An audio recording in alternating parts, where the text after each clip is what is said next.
Chapter 512. Chief put me down. Zhang Qiang's eyes were filled with tears. I have no regrets now that Chief has treated me so well. Cut the crap. Zhang Changkong spat out a mouthful of blood. He had been hit by Green Ghost's palm just now and had put some distance between them.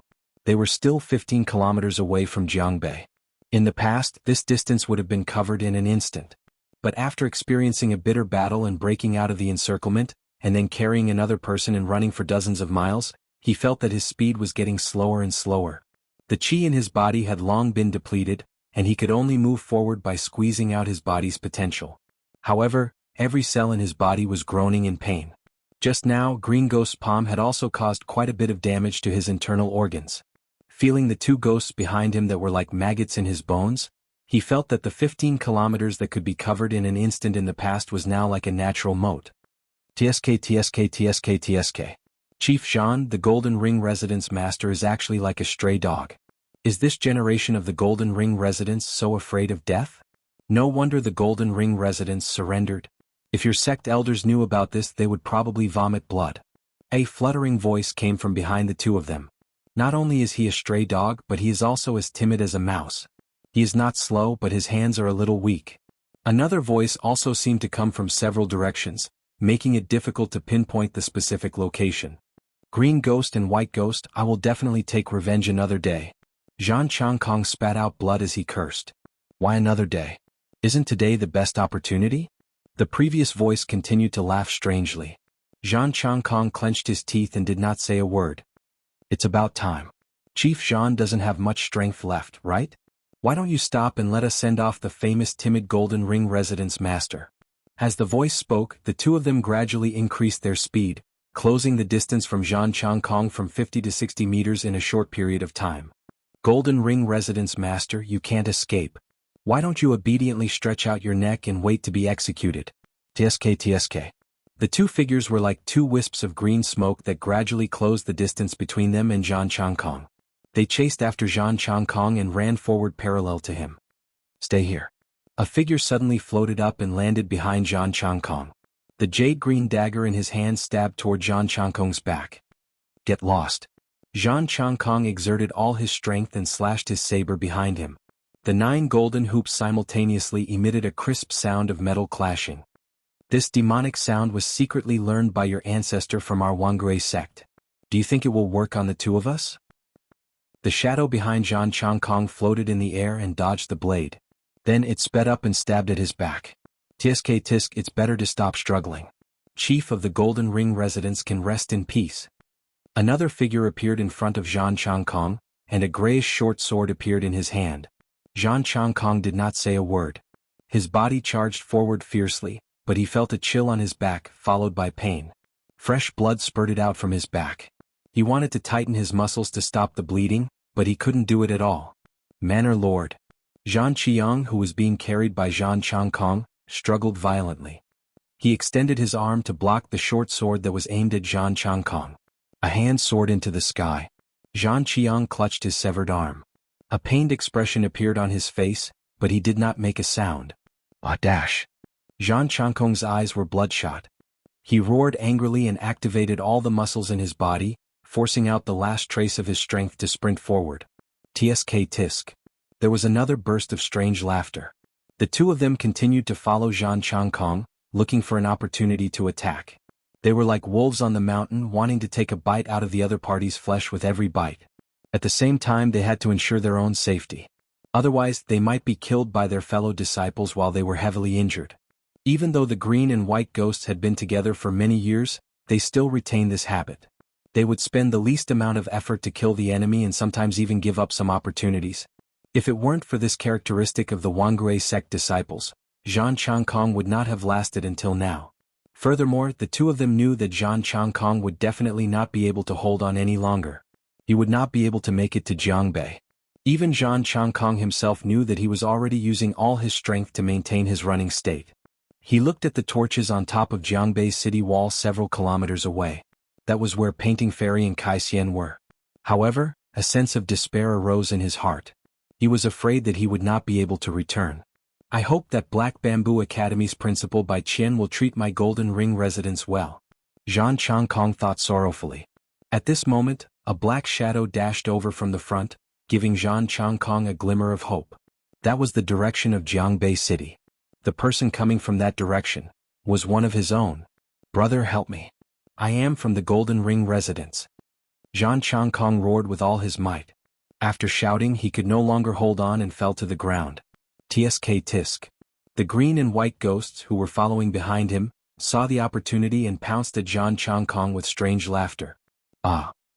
At this moment, Zhang Qiang, who was already seriously injured and had his wrist cut off, broke free from Zhang Changkong's arm and shielded his back. Two short knives and short swords pierced into his body at almost the same time. Zhang Qiang spat out a mouthful of blood, and his face revealed a sinister expression. Die! Die! Using his remaining hand, he threw a punch at one of the figures. However, that figure turned into a wisp of green smoke and disappeared. On the other hand, the other person slashed down with the short knife in his hand, almost cutting open Zhang Qiang's chest and abdomen. Then he immediately drifted away. The green and white ghosts stood on the left and right, cautiously staring at the figure that was dashing over. "Qiang!" Zhang Changkong roared and struggled to get up.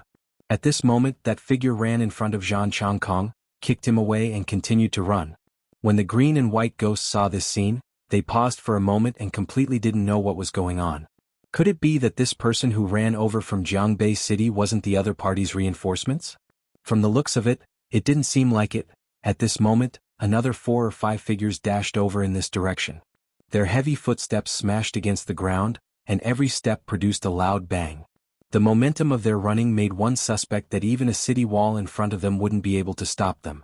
The pupils of the green and white ghosts instantly narrowed. If they couldn't confirm the identity of that person just now, they could immediately confirm the identities of these people. Winged cavalry. Only the aboriginals would run around recklessly and have such a barbaric and fearless momentum. Go! The two of them almost instantly turned into green smoke and disappeared into the night sky. 10 seconds later, those figures appeared. When they saw Zhang Qiang's corpse, one of them immediately went to check on Zhang Changkong, who had been kicked away. "He's still alive. Send him back to the city." One of them carried Zhang Changkong and Zhang Qiang's corpse into the city. Chapter 513. In the south of Jiangbei City, hundreds of winged cavalry warriors were riding on their mounts and spreading out to search for those who had yet to escape. Every once in a while, there would be a person wearing infrared night vision goggles. With this thing, anything that emitted heat would not be able to escape their eyes. After going deep into Great Xia and fighting against Great Xia in the north, the winged cavalry was already used to some very convenient and practical modern technology. For example, radio stations, walkie-talkies, night vision devices, binoculars. Now that walkie-talkies couldn't be used, they couldn't communicate with the other teams at any time. This made the winged cavalry feel somewhat inconvenienced. It is easy to go from frugality to extravagance, but difficult to go from extravagance to frugality. Fortunately, the night vision goggles and binoculars could still be used, so they didn't immediately return to their original state. There are people 600 steps to the southwest. One ran away and the other is lying on the ground. Immediately, someone went to check it out. He's dead. He just died. His body is still warm. A moment later, the winged cavalry warrior spoke again. 2,000 steps away, there are 5 people fighting. Surround them. Don't let him escape. Su Xing, it seems like your reinforcements are about to arrive. I'll spare your life today. I'll take your head another day. Even though the winged cavalry hadn't arrived yet, the sound of hooves could be heard a long time ago. Among the 4 people present, one of them was the sect master of the Soul Mountain sect, Su Xing. The other person was also wearing the uniform of the Soul Mountain sect. Both of them had injuries on their bodies, but they were much better off than Zhang Changkong. You want to leave? Where are you going? Su Xing, who had been at a disadvantage all this while, sneered. He raised his sword and used the strongest trapping sword technique of the Soul Mountain sect. Gusts of sword wind surrounded the two of them, trapping them in place. They stopped in the distance? Since that's the case, I'll kill you first. When the 2 people who were trapped realized that they didn't hear the approaching winged cavalry, their eyes flashed with murderous intent. However, both of them avoided clashing with Su Xing's sword and saber. Seeing that the winged cavalry wasn't coming over, Su Xing was a little anxious. He immediately opened his mouth to shout, but the other party suddenly attacked fiercely, causing him to be flustered. The spiritual mountain sect is here. Fortunately, at this moment, another person let out a long roar, causing Su Xing to instantly become spirited. This time, it was the other two's turn to be anxious, and they immediately attacked fiercely. "Fight! Stop him!" one of them shouted. After that, the aura around his body continued to rise. After that, he shouted, "Star-shattering!" Following that, a cold light rose from his hand. It was a cold light in the darkness, as though it wanted to split the darkness apart, making it hard for people to open their eyes. However, Su Xing's expression changed drastically. He quickly retreated. The sword in his hand was almost invisible. Only his arms kept waving, colliding with the cold light that separated the darkness. When the cold light disappeared, Su Xing stood on the ground, gasping for breath. His body was covered with wounds so deep that his bones could be seen. "Go. Quickly retreat." The man who had just used his sword turned pale. Another person carried him and said, "Sect leader Su, we will meet again." With that, the two of them retreated into the darkness. However, the numerous saber lights caused the two of them to return at an even faster speed. They looked at the darkness in horror. "Where are you going? There's no need to see each other again. Stay here." Following a rough voice, many figures that were much wider than ordinary people appeared in the darkness. Dozens of figures surrounded the five of them. Su Xing's face revealed a pleased expression. However, he was also slightly puzzled as to how they came so quickly. "Winged cavalry," one of them said with a trembling voice and a bitter face. "Do you choose to die now, or do you want to be captured and hung on top of the city wall for a few days before dying?" A winged cavalry warrior wearing night vision goggles sneered. No matter what choice they made, they would still die. The winged cavalry didn't want captives. "Fight." The three of them looked at each other and rushed toward the figures that surrounded them. Immediately, 3 winged cavalry warriors came forward. After a while, there were only severed limbs and a few broken swords left on the ground. "Did anyone else escape?" one of the winged cavalry warriors asked Su Xing. "They all escaped separately. I don't know the situation of the others. Can you lead the way?" "All right." Subsequently, Su Xing and the other person traveled with this group of winged cavalry warriors. Along the way, he was extremely surprised that these winged cavalry warriors could actually detect living beings in the distance, be it humans or animals. This made it a lot easier for everyone to move around. The source of all this should be the strange things in the eyes of some of the winged cavalry warriors. Ren Baqin followed the guards to an empty courtyard. The 2 doctors in Wu City, as well as the practitioners of the martial arts world who were skilled in traditional Chinese medicine, were all gathered here. Can he still be saved? Ren Baqin looked at Zhang Changkong, who had a large dent in his chest, multiple injuries, and a weak aura. Although his injuries are very serious, his body is very strong and his life is not in danger, one of them said. "Not bad. It's good that he can live."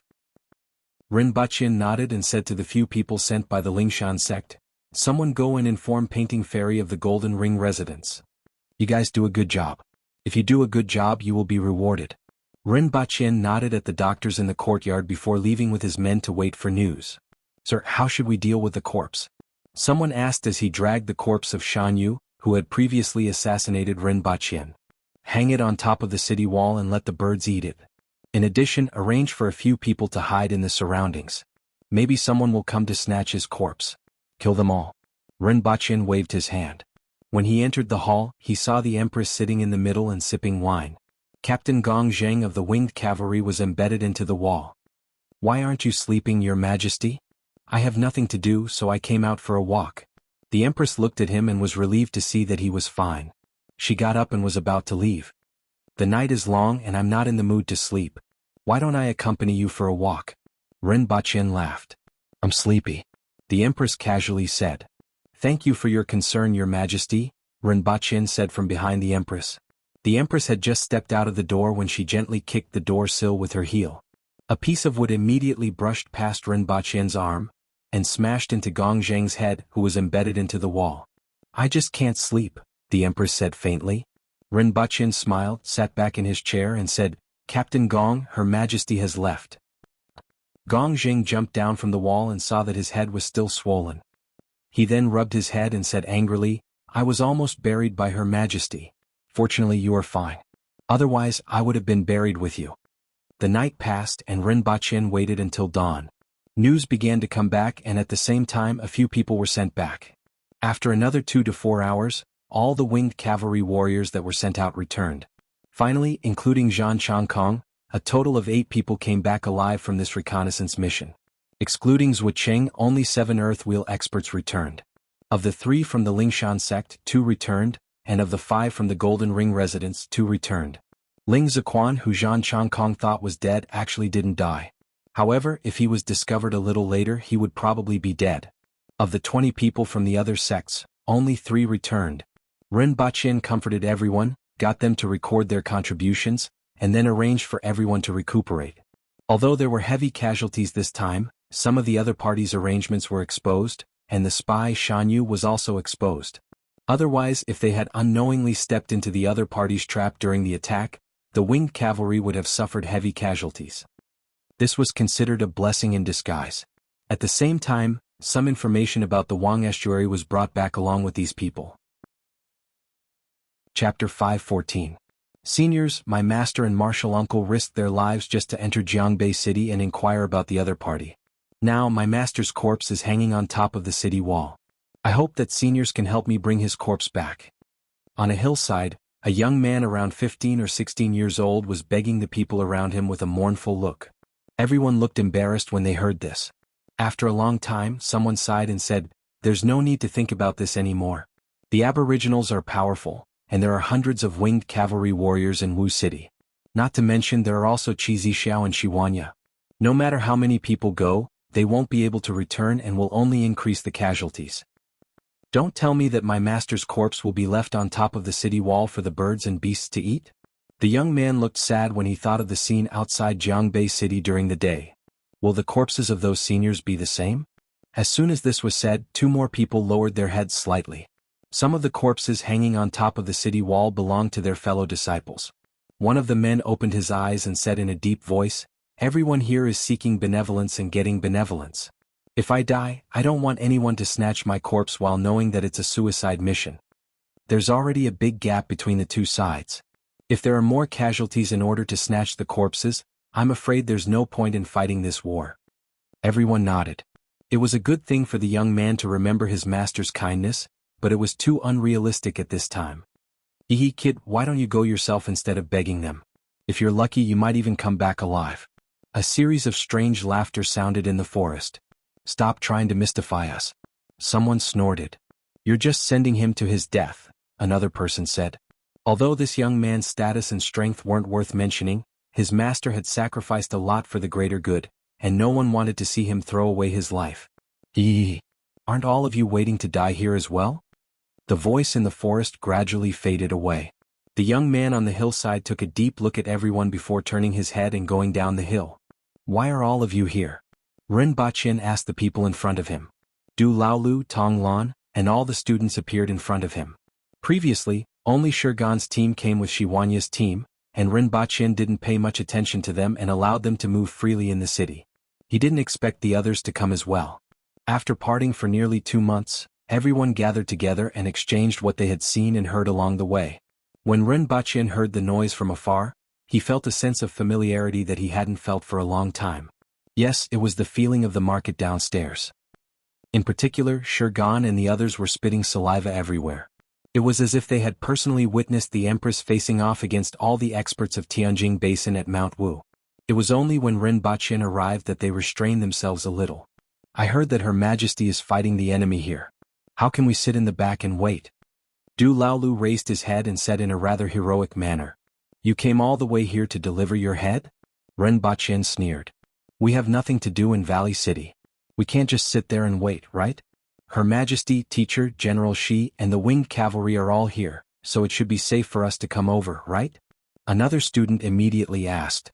It was a girl with above-average looks. In fact, Aboriginal women were rarely ugly. In any case, Ren Baqin had never seen one before. The girl's name was Shi Yu, but she had nothing to do with Shirgan. In Dayo, Shi was a common surname. Shi Yu was born into a commoner family and wasn't very outstanding in the past.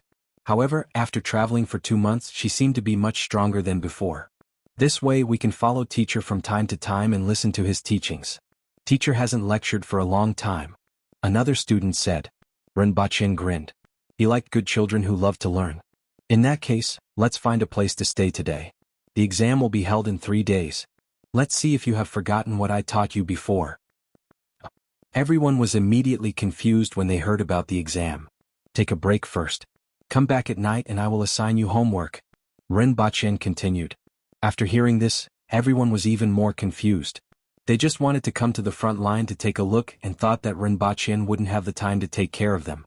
They didn't expect to be greeted with exams and homework. Everyone immediately glared at the student who had just spoken. Their gazes were fierce and they couldn't wait to beat him up. I heard that teacher is invincible in Tianjin Basin. The world is in chaos and harms the common people. Teachers should be busy with those important matters. Don't worry about us and just let us stay here. Ren Bachien pondered. Are these brats praising me or scolding me? Where did they learn this from? Cut the crap. Where's the homework that I assigned to you? Hand it in first and then get lost to rest. Also, Shirgan and your team hand over your homework as well. I will assign homework for you in the afternoon. You just have too little homework. Ren Bachien said with a straight face. Everyone's faces immediately twitched. After everyone left, Ren Bachien sat back in the hall and casually flipped through everyone's homework. Everyone had done it, but the content was unbearable to look at.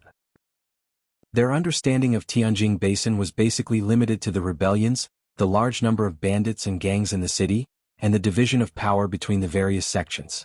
Very few people mentioned the people's livelihood. Only a few people made him feel that they were pretty good. At least they really used their brains. Among them, Shirgan was the best. Perhaps because of his upbringing, he was the son of the great elder and knew more about the country than others. Not only did he analyze the situation of the ordinary people in Tianjin Basin, but he also proposed some management methods. Simply put, it was to suppress and divide the people and combine strength and gentleness. Next was Shiryu, who also wrote a lot about his views on the ordinary people. There were also a few students who came from ordinary backgrounds. They focused on the ordinary people, but their views weren't as profound as Shiryu's. What the others saw were just superficial things. As for the worst homework, it wasn't beyond Ren Bachien's expectations. It was Tong Lan. Looking at the words kill, kill all, and slaughter in the homework, Ren Bachien's expression became a little unnatural. How distorted was this little Lolita's worldview? Tong Lan came from an upper-class background, was very talented, and had almost never encountered any setbacks. However, it was also because of this that she naturally divided people into different classes. Those who were talented were considered the upper class, those who weren't talented were considered the middle class, and those who weren't aboriginals were considered the lower class. The upper class ruled over the middle class ruled over the lower class, and the lower class could die. Strength was paramount. It wasn't strange for such a Chunibu mentality to appear in her mind. It had to be said that she didn't classify Ren Bachien as the lower class because Tong Jinya valued him and he was the husband chosen by the empress. After most of the students rested in the afternoon, Ren Bachien called everyone over. This is the best homework. Ren Bachien threw out a homework book. Everyone saw the homework book on the table and looked at each other. Shirgan immediately revealed a complacent expression and pretended to be low-key. These few books are considered to have passed. Shiryu Su Jianshan Gulai. You guys and a few others have passed. Ren Bachien threw out a few more books and a few of them looked relaxed. Everyone else has failed. Shirgan's homework has a total of 813 words. This homework will be based on Shirgan's homework. Shirgan will copy it 5 times, those who pass will copy it 10 times, and those who fail 50 times. Ren Bachien said. The complacent expression on Shirgan's face immediately froze. The others looked at him as if he was their enemy. Who asked him to write so many words? As for Tong Lan, Ren Bachien paused and looked at the little girl in the crowd. Copy it 100 times. What? Tong Lan immediately jumped up like a cat whose tail had been stepped on. Why did she have to copy it 100 times while the others copied it 50 times? Her little face was fierce as if she was going to pounce and bite someone in the next moment. Do you know how to sing Twinkle, Twinkle, Little Star? Ren Bachien asked. What is it? No. This is why you have to copy it 100 times. An hour later, Tong Lan stormed into a house in a hut. She stared at the 2 students inside and asked, Do you know how to sing Twinkle, Little Star? No, bang. Ah. 2 big holes suddenly appeared in the wall. In another room, Tong Lan grabbed the other 2 students and asked, Do you know how to sing Twinkle, Little Star? Yes. The student who heard the noise in the next room quickly replied. How do you sing it? Chapter 5:15. After sending a group of students to do their homework, Ren Bachien continued to be busy with some matters in the city. After all, only 8 out of the 30 people who went to investigate returned. Many of those who died were the pillars of some small sects, and many of them were sect masters. Their deaths caused a disturbance in many of the sects in the city. Rinpoche had to put in some effort to appease them. Although it was said that swords had no eyes and death was a common thing in this world, everyone was mentally prepared. However, these people were still working for him and spying on military intelligence. At present, the hearts of the people hadn't been subdued yet, and they were only forced to surrender. Looking at the fact that only less than 30 people participated in the investigation of the Wang estuary, it was clear that most of the Earth Wheel experts only wanted to surrender to save their lives and didn't want to risk their lives. Then, just as he assigned them to do something, they immediately suffered such a huge loss. If they didn't deal with it well, these people's morale would fall apart, and it would take more effort to appease Tianjin Basin after the war. Fortunately, the other team that went to Mount Gui was completely led by Qingyun Sword from the Hidden Village, so there weren't any mishaps. Although they were discovered by the other party and had a fight, these people from the Hidden Village were all experts of the older generation. Even among the Earthwheel experts, their strength was considered to be among the top. They knew each other very well and had a better rapport with each other. After discussing with the Empress, Rinpoche prepared to first establish the embroidered uniform guards. In any case, he would give these people an identity and let them feel at ease. Of course, even if it was established, they could only be regarded as non-staff. Simply put, they were temporary workers. The Empress would need to return to the imperial court to issue this order before it could officially become a department with authority. Similarly, the period from the establishment to the official status was also an opportunity for Rinpoche to observe the internal structure and select the personnel. He used the status of temporary workers to drive these people to continue working for him and at the same time, observe and adjust this organization. After all, this kind of thing was very unfamiliar to him. Although he had some experience from his predecessors, this world was too different from Earth. Therefore he had to observe and make changes bit by bit. After 2 days, Rinpoche gathered the higher-ups of the various sections. There were less than 100 people who sat opposite Rinpoche. Most of them were Earthwheel experts and there were a few Manwheel experts.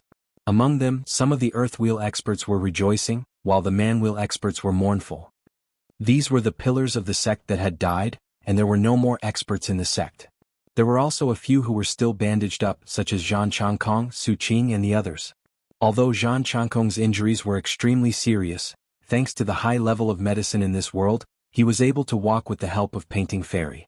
Rinpoche took a look at everyone's expression before speaking slowly. I'm sure everyone knows about what happened a few days ago. A spy from the rebel army actually managed to sneak in and cause such a result. My heart aches. All of you who died were outstanding talents and pillars of Dayo. I will definitely make them pay the price for this. What I want to say is that some sect masters and elders have died, and the sect's strength has greatly declined.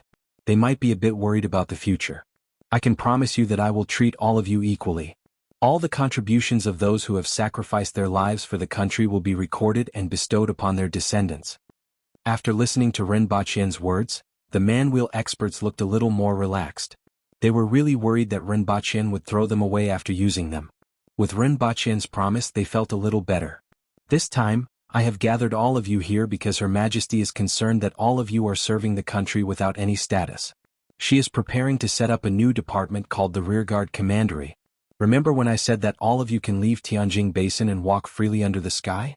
Some of you will even become officials in the Imperial Court.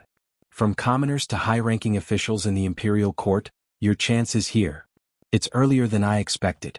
The Rearguard Commandery is on the same level as the various departments in the Imperial Court.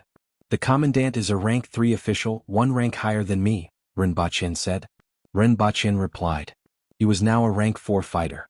Of course, no one really regarded him as a rank 4 fighter. The Rearguard Commandery will have 1 Commandant, rank 3 official, 2 guard commanders, rank 4 official, 4 guard commanders, rank 4 official, 8 commandants, rank 5 official, 4 town provost, rank 5 official and 10 Chinhu, rank 6 official. Below them there are also deputy Chinhu, Baihu, secondary Baihu, Zongqi and Xiaoqi. Among them, the Chinhu governs 1,000 people, the Baihu governs 100 people, the Zongqi governs 50 people, and the Xiaoqi governs 10 people. Rinpoche gave a simple explanation. In fact, he had divided the Rearguard Commandery into 2 parts.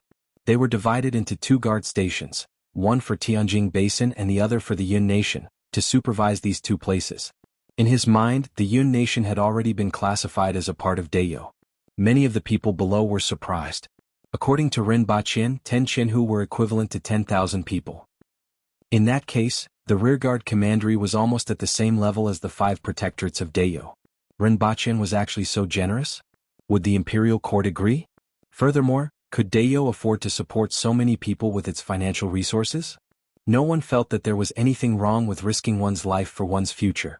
If it was really like what Rinpoche said, many people would be interested. Not all the people in the martial arts world were above the common people. If there was a chance to become an official in the imperial court, not many people would reject it. However, the prospects of the rearguard commandery that Rinpoche mentioned were too bright for many of them, and they didn't dare to believe it. Would the imperial court really agree to such a department? Could the remnant citizens of Tianjin Basin really do it? Would the imperial court really treat them like this? Many people had doubts in their eyes. Rinpoche didn't mind the doubts in everyone's eyes and continued, "What is the purpose of living in this world? Power? Wealth? Status? Strength? As long as you join the rearguard commandery, you will at least have a chance, even though it can't be said to be easy. Especially in terms of strength. As far as I know, none of the medicinal herbs from the 60,000 mountains have entered Tianjin Basin in the past 70 years. Rinpoche threw another bombshell at everyone. These days, Rinpoche had been chatting with Gong Zheng about the practitioners in Tianjin Basin. This made Rinpoche understand how important the medicinal herbs from the 60,000 mountains were, whether it was for the aboriginals or the remnant citizens of Tianjin Basin.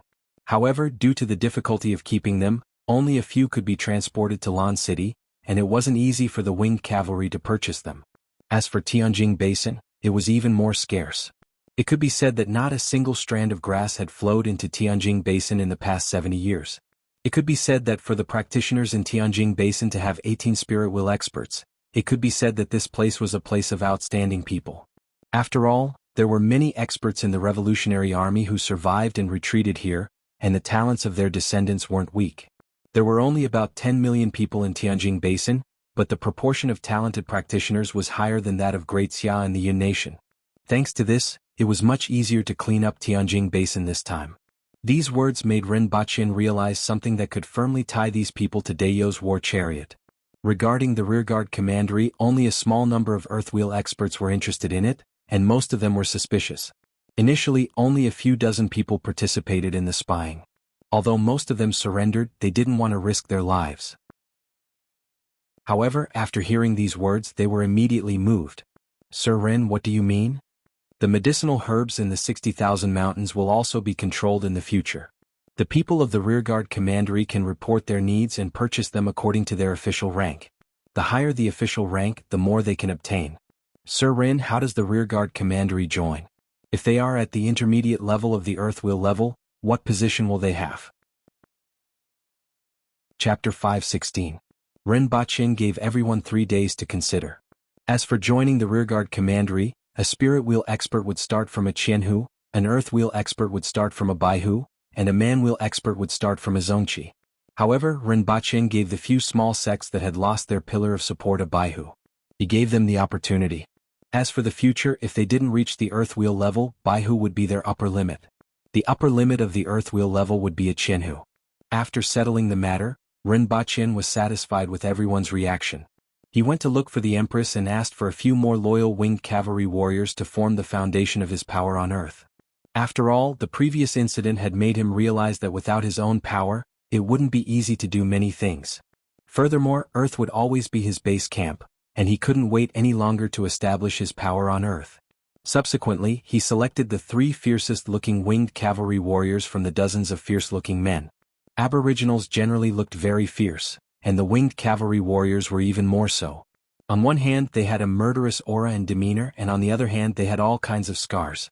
These 3 were the kind of people that would make people turn around and run when they saw them from 100 meters away. They had fierce-looking faces, knife scars, bald heads, and murderous gazes. They were 1.8 meters tall and weighed more than 150 kilograms, which was more than half the weight of Tyson. Rinpoche felt that if he saw such people on the streets in the past, he would definitely hide at least 100 meters away. As long as they had a tattoo of a little red sunflower on their foreheads, humans and animals wouldn't come near them. He let the Empress take a look at the 3 people he had chosen. After having dinner with the Empress, he called them over again. Stand there and hold each other's hands. Don't move, Rinpoche said. Although the three were baffled, they still followed his instructions. Rinpoche stood there while the three fierce-looking brothers held hands. The scene was really beautiful. Stand there and don't move, Rinpoche reminded them again and then placed his hand on one of their shoulders. The air around them was somewhat distorted. In an instant, the scene in front of them changed from darkness to light. The three of them looked around and were instantly dumbfounded. The moon, the courtyard, and the house were all gone. They were in a luxurious room that they had never dreamed of. The floor was made of jade and the surrounding walls were made of unknown materials. Even without using their brains, they knew that they were not ordinary materials. Furthermore, there were many strange things around them. Principal Rin, this is? The three of them looked around in bewilderment. Paradise. Rinpoche looked at the expressions of the three of them and casually made up a story. Where is the fairyland? God realm. Rinpoche immediately corrected himself. These Dao people had the concept of gods, but they didn't have the concept of immortals. Seren, why are you scolding me? That winged cavalry warrior looked aggrieved. Get lost. Rinpoche was amused by his stupidity. This is another country. It's very far from Dao and can only be reached by relying on a hearthstone, Rinpoche said. Oh. The three of them nodded as they looked around curiously. In their hearts, since Rinpoche was the one who brought them here, he would naturally bring them back. Not everyone had the opportunity to go abroad. They had to take a good look so that they could brag about it when they returned. Sir Rin, what's this? Television. What about this? Air conditioning. What about this? Go sit at the side and wait for me to change, Rinpoche said impatiently. He left the three of them downstairs and went upstairs to change his clothes. However, before he could finish changing, he heard the sound of something being smashed downstairs. After he changed his clothes and went downstairs, he saw that the glass on the side of the sofa had been smashed into pieces. Who smashed my glass? Rinpoche glanced at the three of them. This is called glass? I thought there was nothing. One of the winged cavalry warriors rubbed his head and said in a muffled voice. The other two nodded and said, Indeed, there doesn't seem to be anything. Rinpoche shook his head. This bunch of idiots. He reckoned that it would take a lot of effort to teach them about Earth. Perhaps he should find them a tutor. Sit down. I'll tell you about the situation. Rinpoche pointed to the sofa. Creak. As the three of them sat down, the sofa began to creak. Boom. The three of them reacted quickly and jumped up the moment the sofa collapsed. Sit on the floor. Rinpoche shook his head helplessly. Didn't Her Majesty say to listen to me? Rinpoche sat on the sofa and said faintly. Yes. If Principal Rin has any instructions, we will listen. The three of them immediately got up from the floor and cupped their hands. Sit. This place is different from Dao. Rinpoche waved his hand. This place is very far from Dao, so far that it will be difficult to reach in a lifetime. You have to use a hearthstone to go back and forth. I've already said this before. What I'm going to say next is that you will be living here from now on. What about the army? What about Her Majesty? The three of them were shocked and jumped up from the floor again. Sit down. This is Her Majesty's temporary imperial residence, so someone naturally needs to guard it. Rinpoche pointed to the floor. The three of them immediately understood. It won't just be the three of you. There will be other people arranged. There will be a rotation in the future and someone will come to replace you at a certain time. Then you can return to Dao, Rinpoche said. The people selected this time weren't married, so they naturally didn't have any concerns. Furthermore, the Aboriginals had a long lifespan, so 10 years wasn't a problem for them. In fact, they had been here for 10 years but only 3 years had passed in Dao. After hearing Rinpoche's words, the three of them immediately relaxed. Wasn't it just guarding? Although they were only responsible for killing people in the past, they had to obey Her Majesty's instructions. This place is very important, very important. It's hundreds, thousands, and tens of thousands of times more important than places like Great Xia and the Yun Nation. You will slowly understand this in the future. Therefore, Her Majesty has arranged for you to come here because she trusts you and hopes that you can do a good job. Rinpoche had an expression that said that the party and the country had entrusted this important task to them. Sir Rin, don't worry. We will never let an enemy leave alive. Anyone who dares to violate this place will be killed without mercy. The three of them were greatly moved and immediately guaranteed. You are not allowed to kill. Later on, I will tell you when you can and can't kill, Rinpoche said with a toothache. Rinpoche spent the whole afternoon explaining the general situation on Earth to the three of them, but he wasn't sure how much they could remember. Later on I will find a teacher for you. Remember, all you have to do is listen to what he says about this world. You are not allowed to answer any questions they ask about Dayo, Great Xia, the Yin Nation or the Qin Nation. If anyone inquires about this, let me know, Rinpoche instructed. Understood. We are very tight-lipped. The three of them grinned. Rinpoche nodded. He still believed in the winged cavalry on this point. He then made a phone call and ordered dinner for 60 people. Rinpoche fully believed in the appetite of the three of them. Then he called Xin Feng and asked him to prepare a few extra-sized clothes for Fatty. At the same time, he also asked him to bring a tailor over tomorrow. The three of them sat on the ground in front of the television and watched the atomic bomb explosion cautiously. Sure enough, whether it's for the Empress or for them, only the atomic bomb is the way to go.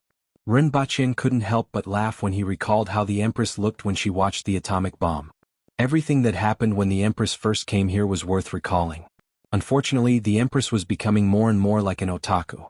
The rest of the dinner was as Rinpoche expected. The three of them almost licked the bottom of the plates clean, but they still looked like they hadn't had enough. The night passed, and Rinpoche came down the next morning to see the three of them watching Transformers with great interest. They had already reached the 5th installment. Before going to bed last night, he taught them how to use the remote control to watch a movie and then chose Transformers for them.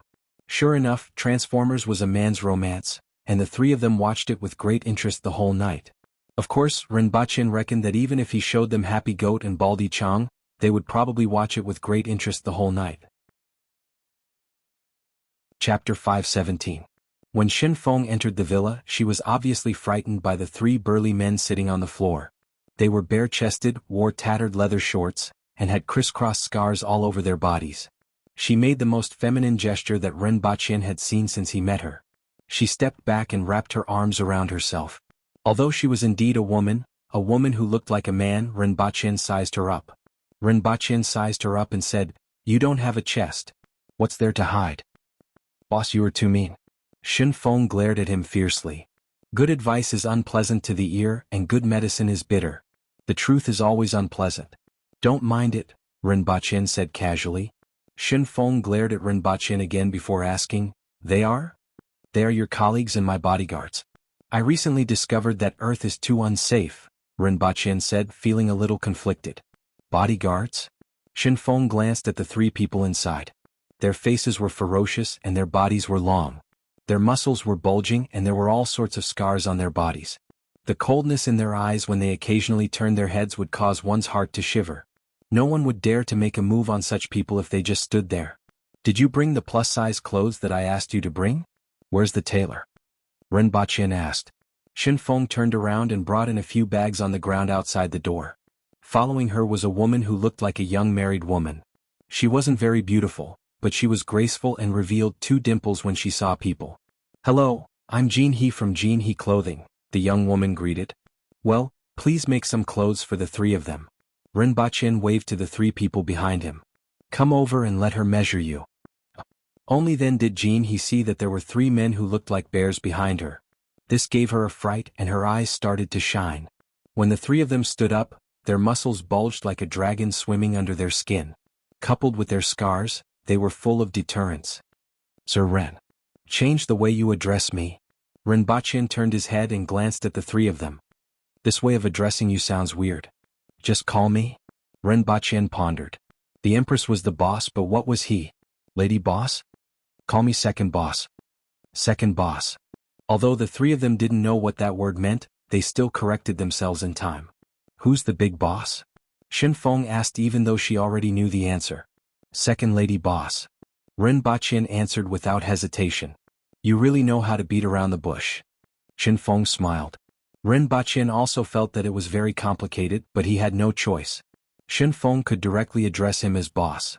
If these 3 were to address him as boss, how would they address the Empress in the future? Lady Boss. This title wasn't bad and Rinpoche really wanted to hear it. But they are easy to beat up. "Stand properly. Let her measure you."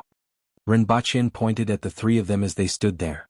Jean He took out all kinds of tools from her bag and prepared to measure them. Rinpoche flipped through the clothes that Xin Feng had brought. They were wearing jeans with extra weight, an oversized jacket, and an oversized t-shirt with all kinds of patterns. If he hung a metal chain on each of them, they would immediately transform into hip-hop singers. Clothes for this body type usually have to be custom-made. It's already not bad to be able to buy these. Shen Feng hid beside Rinpoche and spoke while paying attention to the three burly men standing there. To her, these three people were full of deterrence. Moreover, she knew some things that ordinary people didn't, which made her extremely wary of these three people. However, she still asked, "Boss, where did you find these people?" "Well, a few days ago I went on a trip to the ravine and found a village. The people there are so poor that they can't eat and rely on primitive methods like hunting in the mountains to survive. The nation has said that those who get rich first will help the rest. The ancients also said that those who get rich will help the world. Seeing that their lives are so difficult, I recruited them to be my bodyguards. They look suitable. Even if they can't fight, it's good to put on an act to scare people." Rinpoche was full of nonsense. Shen Feng felt a toothache when she heard this. A village so poor that they can't eat? Introduce me to a place that I can guarantee that they will all be able to eat. Those who get rich first will help the rest? There's nothing wrong with this, but why does it sound so strange coming from your mouth? Also, these three people can't fight? I reckon that even a special forces soldier wouldn't be a match for the three of them. Just by looking at their murderous aura, one could tell what kind of people they were. "Hey, don't touch me, it's itchy. Do you see my fist that's as big as a casserole? Do you want to take a look?" One of the guards on the other side shouted, raising his fist with a look of displeasure. "You have to be meticulous and measure it bit by bit. Otherwise, if you mess it up, it will ruin the reputation of my shop. How did you train your muscles? You're so strong."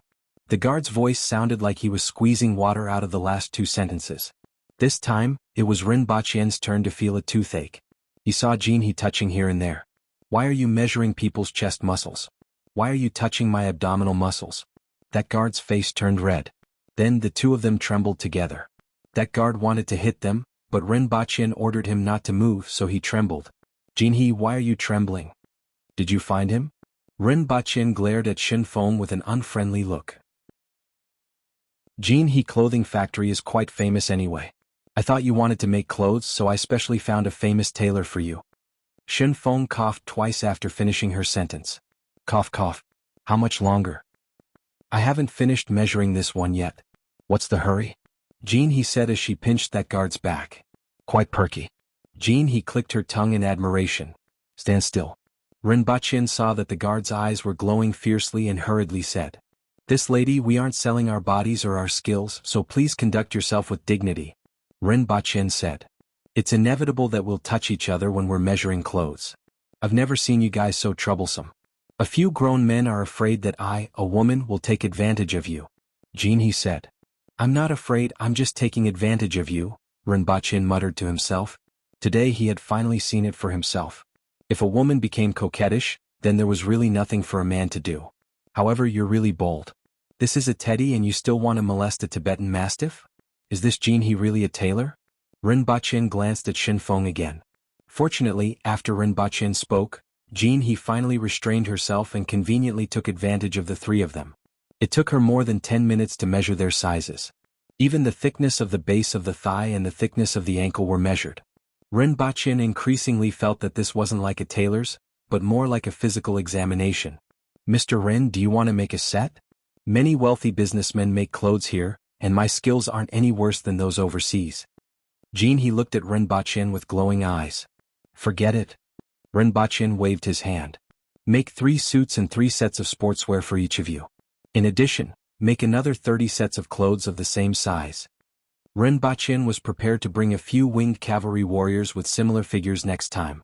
This way the size of the clothes wouldn't be too much of a problem and would save him some trouble. Shen Feng opened her mouth. "Make another 30 sets? Bring another 10 people? In addition, find me a few cooks. They need to be able to cook in a big pot and have decent cooking skills. Let's start with 10 people." Rinpoche said, "Contact the developer and see if there are any houses for sale nearby. I remember that Wang Ji, who was previously investigated for economic crimes, has a villa nearby, right? How are we handling it now?" With the addition of 10 winged cavalry warriors, this house was obviously not enough.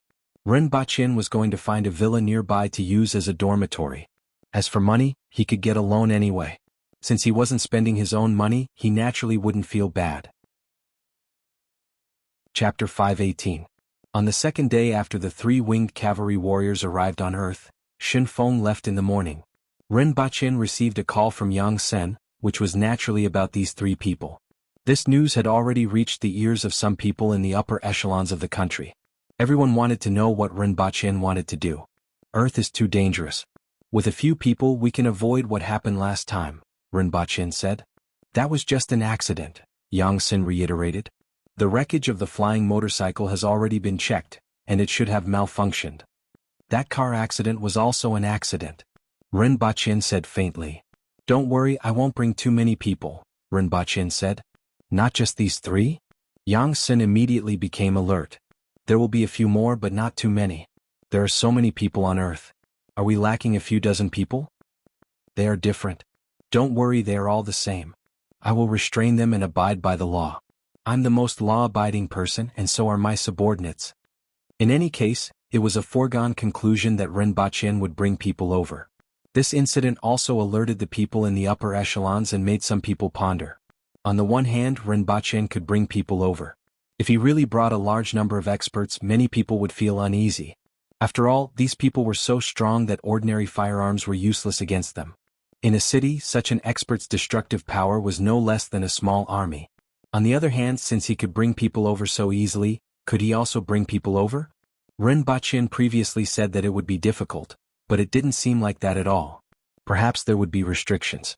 Just seeing that he only brought 3 people, it was obvious that there would be restrictions. In other words, it could be done as long as it was within the limits. So what were these restrictions? Besides going through Rinpoche, was there any other way? Many people wanted to know the secrets here, but they didn't dare to risk angering Rinpoche at this time. After all, they had to rely on him in all aspects. Especially after he brought people over, it became more troublesome to deal with. They must be checked for diseases. As you know, different environments have different strains of bacteria, which may have a great impact on Earth. Are there any new diseases related to me now? Rinpoche asked casually. After such a long time, whether it was a disease from Earth or that world, there had never been a spread between the two worlds. After chatting with Yang Sen for a while, Rinpoche finally agreed to give the 3 of them a test. It was the same as bringing pets from abroad back to China, and they needed to go through inspection and quarantine. However, Rinpoche believed that Yang Sen wanted to conduct a physical examination on the 3 of them. And the facts proved that what he thought was right. The quarantine was conducted at the laboratory of the Messier 87 department. Rinpoche brought the 3 of them, who couldn't take their eyes off everything, to the Messier 87 department for a full 5 hours of various examinations. While Rinpoche and Yang Sen were chatting at the side, the 3 of them injured more than 10 so-called quarantine officers. The one who suffered the most serious injury had a small portion of his bones broken, and this was under the circumstance that they were being lenient. The reason was that someone had touched their balls. A black off-road vehicle was parked a few hundred meters away. 2 men in it used binoculars to look at a villa in front of them. In front of the villa were 3 bears who were wearing baggy sweatpants and were bare-chested, revealing their muscles and scars. One of the 3 men was lifting a black car and exercising up and down, while the other 2 were sparring. Within the range of their sparring, it was as if an excavator had passed by. The lawn was almost completely gone and mud was flying everywhere. This extremely mysterious scene gave the 2 of them a headache. Are all the people in the blessed enclave like this? One of them asked. I don't think so. It is said that there are also civilians there, the other man replied. I always feel that this scene is like an alien invasion of Earth. Seriously speaking, it is. Aren't there aliens everywhere outside of Earth? The 2 of them observed the movements there while communicating with each other. Is the blessed enclave considered Earth or an alien planet? I feel that the blessed enclave might be on the other side of Earth. Behind us is the United States. Rinpoche stayed on Earth for 4 days and finally made arrangements for the 3 of them. At the very least, he taught them some things that they had to abide by. For example, they weren't allowed to kill people.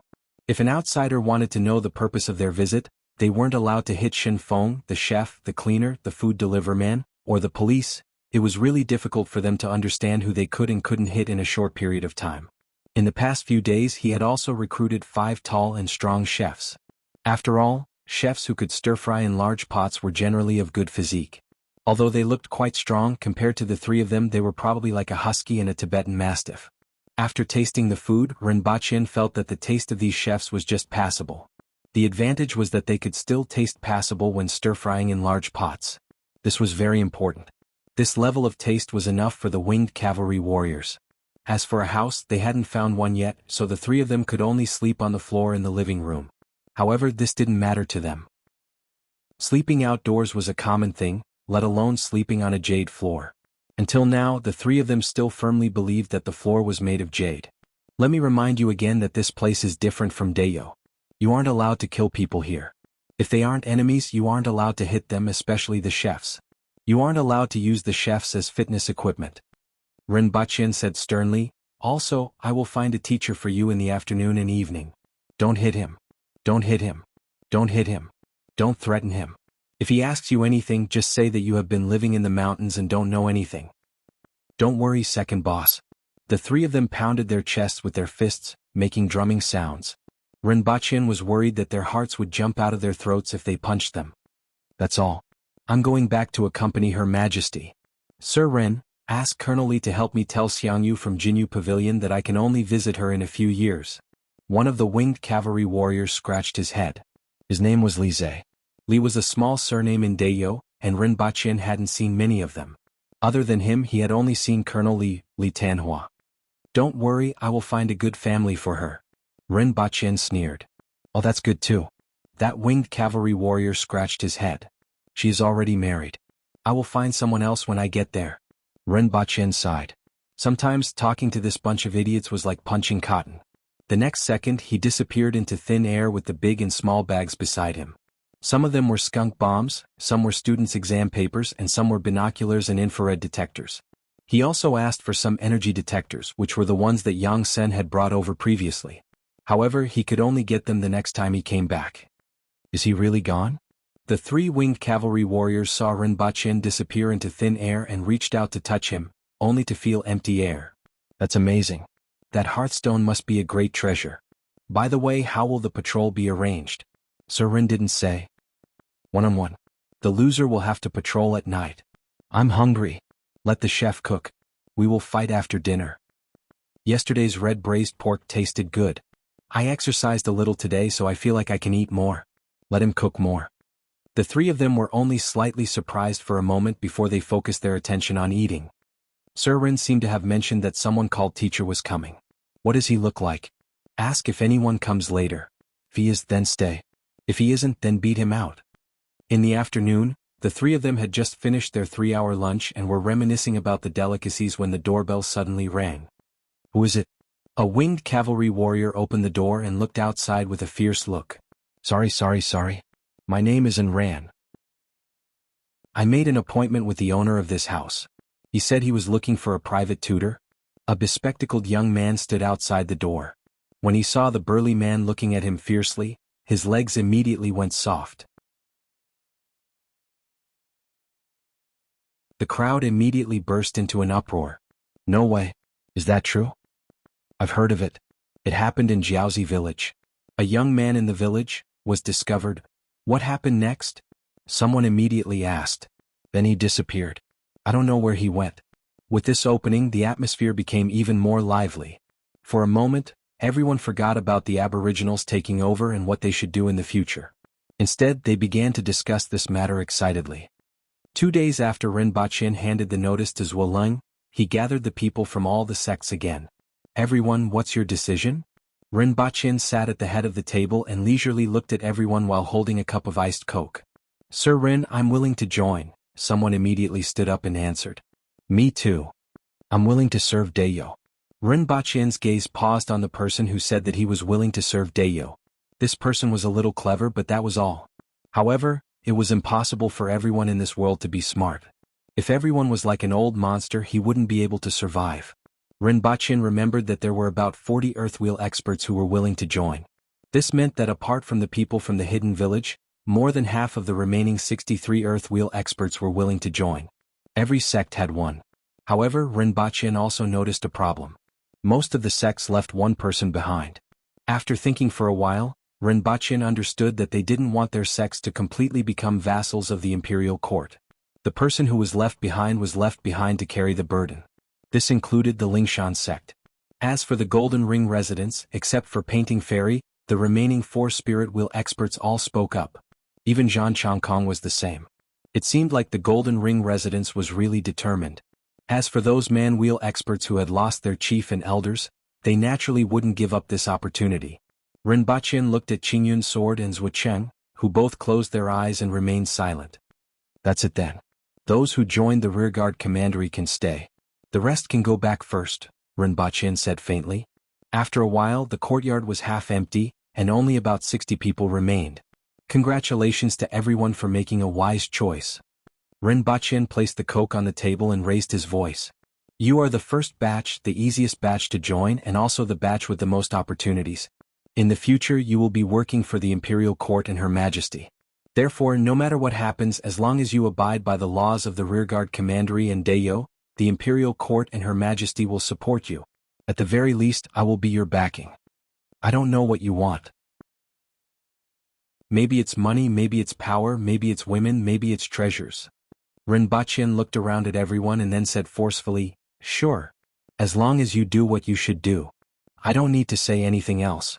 If you need various kinds of medicinal herbs, as long as they are available in the 60,000 mountains, you will have the opportunity to get them. At least in a few years, you will be able to say goodbye to your former selves. The rearguard commandery implements 2 distribution systems. One is your salary, which is easy to understand. At the same time, everyone has a fixed amount of medicinal herbs to purchase. What Rinpoche said at this moment was what everyone wanted to hear the most. Power and beautiful women didn't mean much to most earthwheel experts, but the quota to purchase medicinal herbs was what they needed the most. Sir Rin, how many medicinal herbs will be purchased? You can write down the items you need and hand them in. After that, the quota will be determined according to the function, rarity, and value of these medicinal herbs.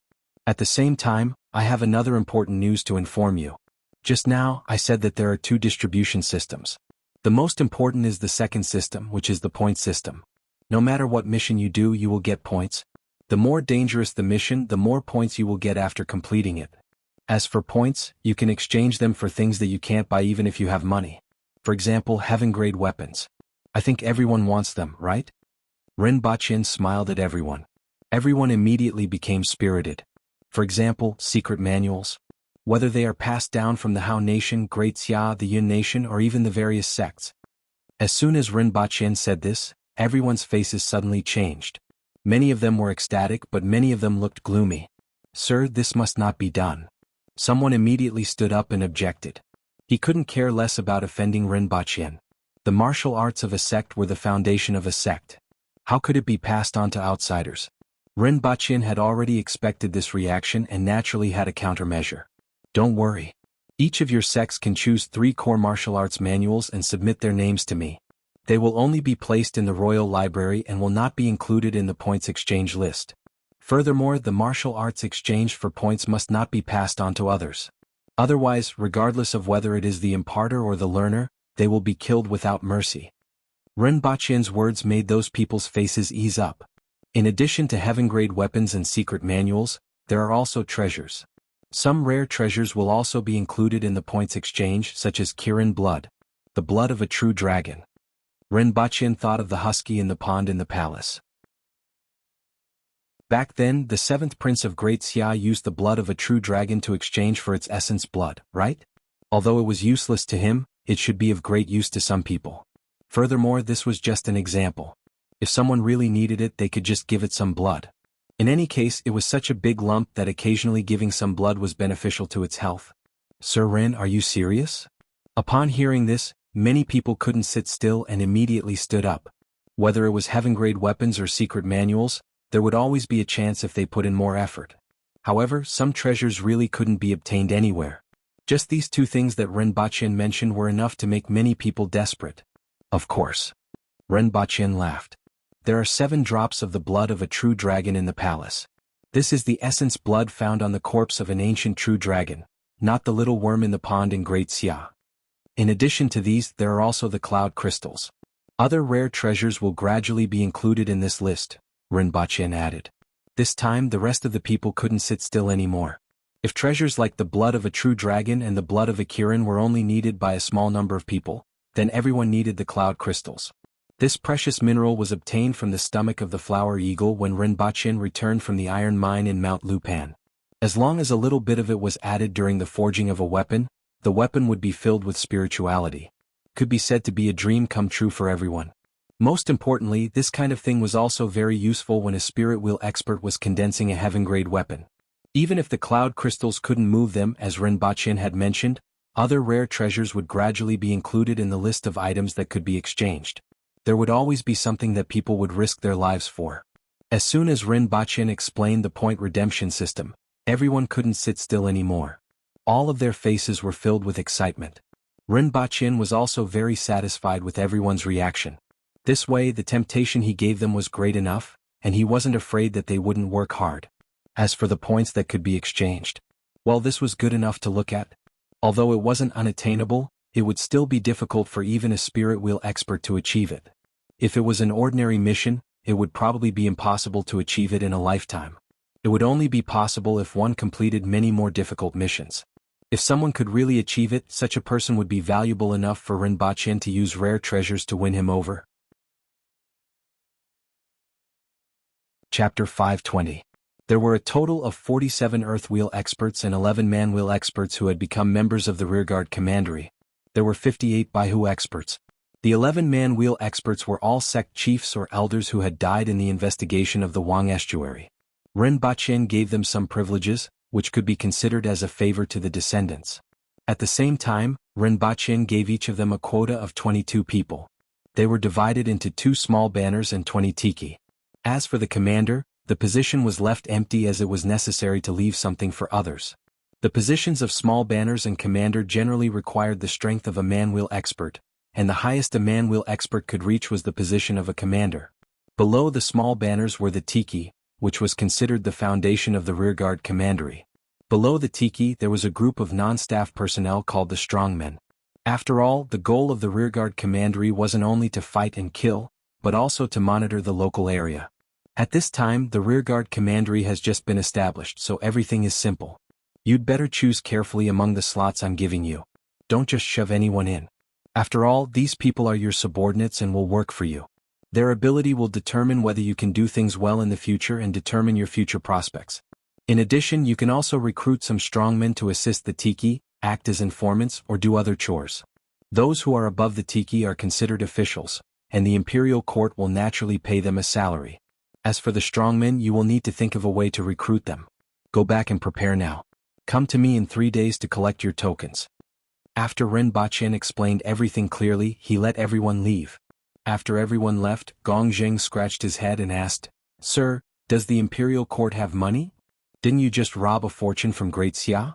When I came here, I heard that Great Xia and the Yun nation have cut off our salt supply.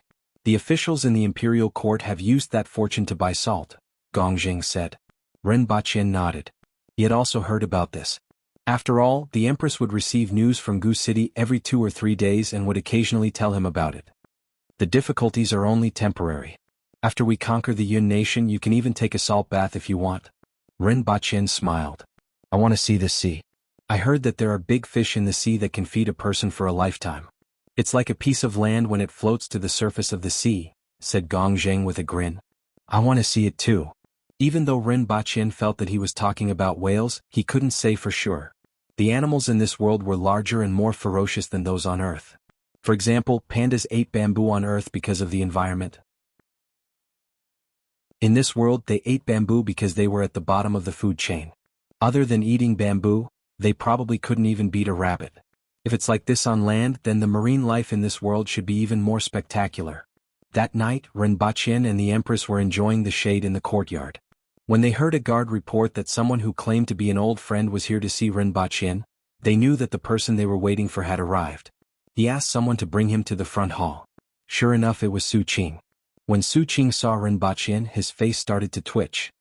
His facial expression alternated between black and green as if he had eaten a mouthful of hot feces. In fact, his experience was no different from eating a mouthful of hot feces. When he saw the arrest warrant, he almost spat out a mouthful of blood. He even had the thought of fighting Rinpoche to the death. If this matter were to spread back to Great Xia, he would really become a laughing stock. He was a famous handsome man in Great Xia. Many girls in the brothels were jealous of him for a second look.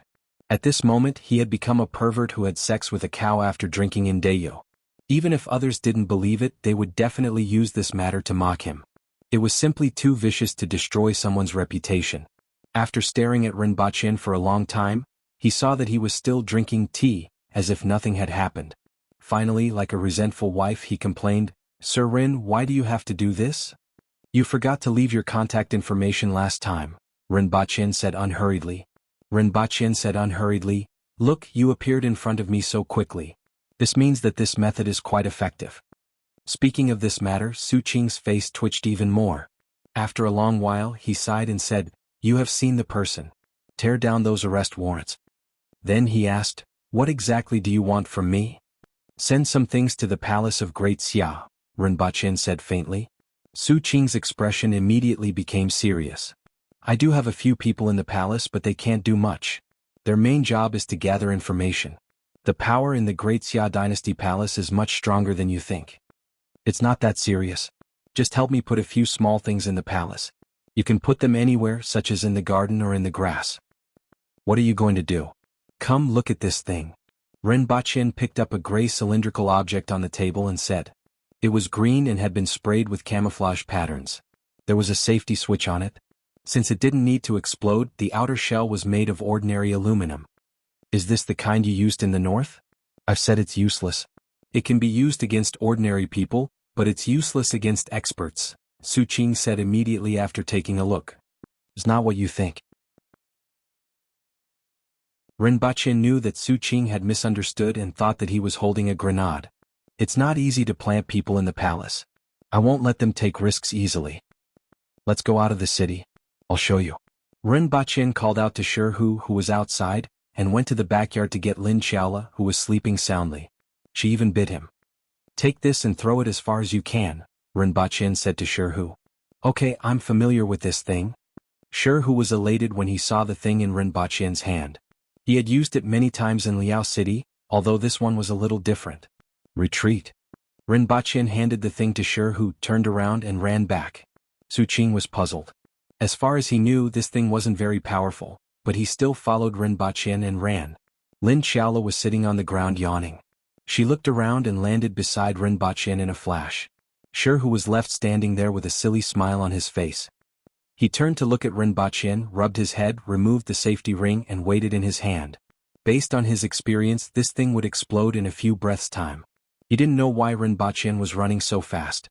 The next second, his face turned green, and a pungent smell that made it hard for him to breathe filled his nostrils. His chest and head felt as if they had been hit by a sledgehammer, causing him to see stars. He couldn't even breathe and his lungs felt like they were being squeezed tightly.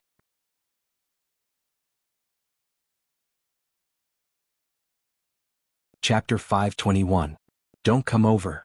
Rinpoche's face changed when he saw Shirhu running in his direction. He quickly pointed in another direction and shouted. He had a deep understanding of the persistence of this stench. Shirhu had just come over, and even if he was closer to Rinpoche, he would still be covered in the stench. Rinpoche would never forget the previous experience. As such, he quickly shouted when he saw Shirhu running in his direction. However, it was too late by the time he shouted. The speed of an earth wheel expert wasn't something he could compare with, even if he had a head start of 100 meters. Shirhu swept past him like a gust of wind. With a wave of his sleeves, he did not take away a single cloud, only leaving behind a stench that made people want to faint. Rinpoche's face immediately turned green. "Wretch! Wretch!" Rinpoche quickly ran to the side to vomit, and Lin Xiaola had already run away as if she had seen a ghost. Only Su Qing, who didn't know what was going on, suddenly smelled the smell of old feces that had been sealed for 100 years mixed with something else. It made his chest tighten and his vision blacked out. He suddenly staggered and almost fell to the ground. "Wretch! Wretch!" Rinpoche and Su Qing vomited on both sides. "You want me to bring this thing to the palace? Wretch! This is just the aftermath.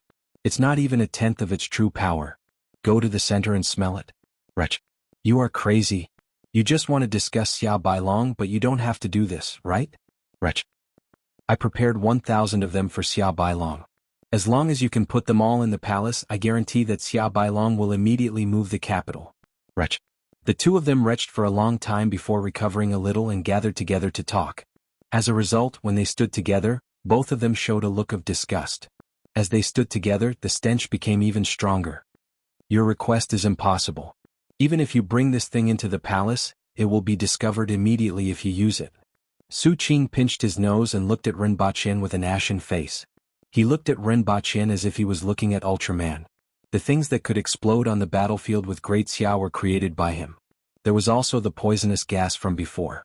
Now he made this thing. This person was really unusual. Thanks to him, Rinpochen suddenly realized that sometimes, the stench was more deadly than the poison. I have a way to make this thing explode on its own at a predetermined time. Rinpochen's face turned green. He pinched his nose and stood there with a look of disgust. He didn't forget to fan the air with his hands even though it was useless. Is it reliable? Su Qing asked with a frown. If that was the case, it would still be feasible. I can at most extend it for 24 hours, but that would be too easy to be discovered. It would be best to extend it for around 2 hours. What is your purpose in doing this? 1,000 of these things releasing their stench at the same time. Don't you think Xia Baichong's expression will look good? He gave me so much trouble, so a little revenge can be considered reciprocation. And after this I will tell him that I did it. He won't be able to take this lying down and will send troops. At that time your opportunity will come, Rinpochen said. Although Deyo was already fighting on 2 fronts, he wasn't worried. Almost all of Great Xia soldiers who could fight were dead. Now, only a small number of soldiers were left in the country, as well as the ones stationed at the border of the Yun nation. Hongwu didn't feel too much pressure. As for recruiting and training new soldiers in Great Xia, the Yun nation would probably have become the Yun Protectorate by then. He had enough confidence in the brains and combat power of the Aboriginals. The two were complete opposites. The only thing he needed to worry about was rations. Su Qing pondered for a moment, nodded and said, "Give me the things. I can't guarantee that all of them will be useful. 1,000 of them is too much, and it will be difficult to transport them into Great Xia's palace. However, I should be able to transport some of them. Come and collect them in 3 days and I will give them to you. These things can only be stored for half a year. After that, they will be leaked. I hope you can get them as soon as possible," Rinpochen said. He reached a consensus with Su Qing after a few words. Rinpochen could take revenge and Su Qing could also get the opportunity he wanted. He had no reason to refuse. By the way, you said that the people in Great Xia's palace are very strong. As far as I know, there are only a few spirit wheel experts in Great Xia, right? It's not as simple as it seems. A spirit wheel expert has a lifespan of at least 200 years. The royal family of Great Xia has been looking for talented young people and has accumulated a lot of strength over the past few hundred years. As far as I know, there are at least 8 spirit wheel experts in the palace, and at least 3 of them have condensed heaven-grade weapons. Rinpochen nodded thoughtfully. 8 spirit wheel experts weren't even comparable to Tianjing Basin. However, this was only the palace. If the entire Great Xia was included, there would be at least 100 spirit wheel experts. The more people there were, the more experts there would naturally be. Fortunately, most of the spirit wheel experts occupied their own territories and ignored Xia Baichong. Come and find me in 3 days. Rinpochen nodded at Su Qing and turned to walk toward Jiangbei City. Stay away from me. I will give you half a month off. Don't let me see you during this time. Rinpochen's face immediately turned green when he saw Shihu approaching him. Shihu looked aggrieved. Wasn't he the victim here? Who told you not to make it clear? He thought it was the same thing as in Liao City. On the way back to the residence, people and animals scattered everywhere they passed. Zuoleng and the others saw Rinpochen return and came over to greet him. However, their expressions immediately changed and they took a few steps back. They were too familiar with this feeling. Those days simply made them want to die. Greetings, Sir Ren. The 6 of them were reminded of the tragic memories of those days, and their expressions became extremely strange. It's all right. Step back. Rinpochen waved his hand and walked across the courtyard to the Empress's door. She was still watching a television series. Your Majesty, I just met Su Qing and he has agreed. Xia Baichong has given us so much trouble and we can finally return the favor. Rinpochen stood in front of the door and smiled. The Empress turned to look at him and rolled her eyes. Her charming and moving gaze made Rinpochen's heart restless. Why are you standing so far away? I'm afraid that your Majesty will dislike me. Why are you so weird today? Come over. The Empress didn't take it seriously. I'll go over then. Rinpochen was a little dispirited as he strode into the house. However, just as he took 2 steps in, the Empress frowned, and her expression changed drastically. She struck out with her palm, and Rinpochen felt his body fly backward uncontrollably. Your Majesty, you said that you won't dislike me? You didn't say that your body stinks. The Empress said with a cold face, Why are you covered in it again? Rinpoche felt that he was quite unlucky and told her what happened just now. Oh, I see that you have been working too hard these days, so I'll give you a few days off. Go back to Earth and rest for a few days, the Empress said. Rinpoche was speechless. Retribution came quickly. He had just given Hu a day off, and the Empress immediately gave him one. Your Majesty, have a good rest. Rinpoche looked at the Empress resentfully, went out, and called 3 winged cavalry warriors to stand there. He ordered them not to move and brought them back to Earth with him. I'm a little bee flying among the flowers. Pop. Boom. As soon as Rinpoche returned to Earth, he heard noises coming from nearby. He turned around and saw 3 winged cavalry warriors playing a finger-guessing game. One of them slapped someone and the other was plastered to the wall. What are you doing? Rinpoche's face darkened. Hello, Lady Boss.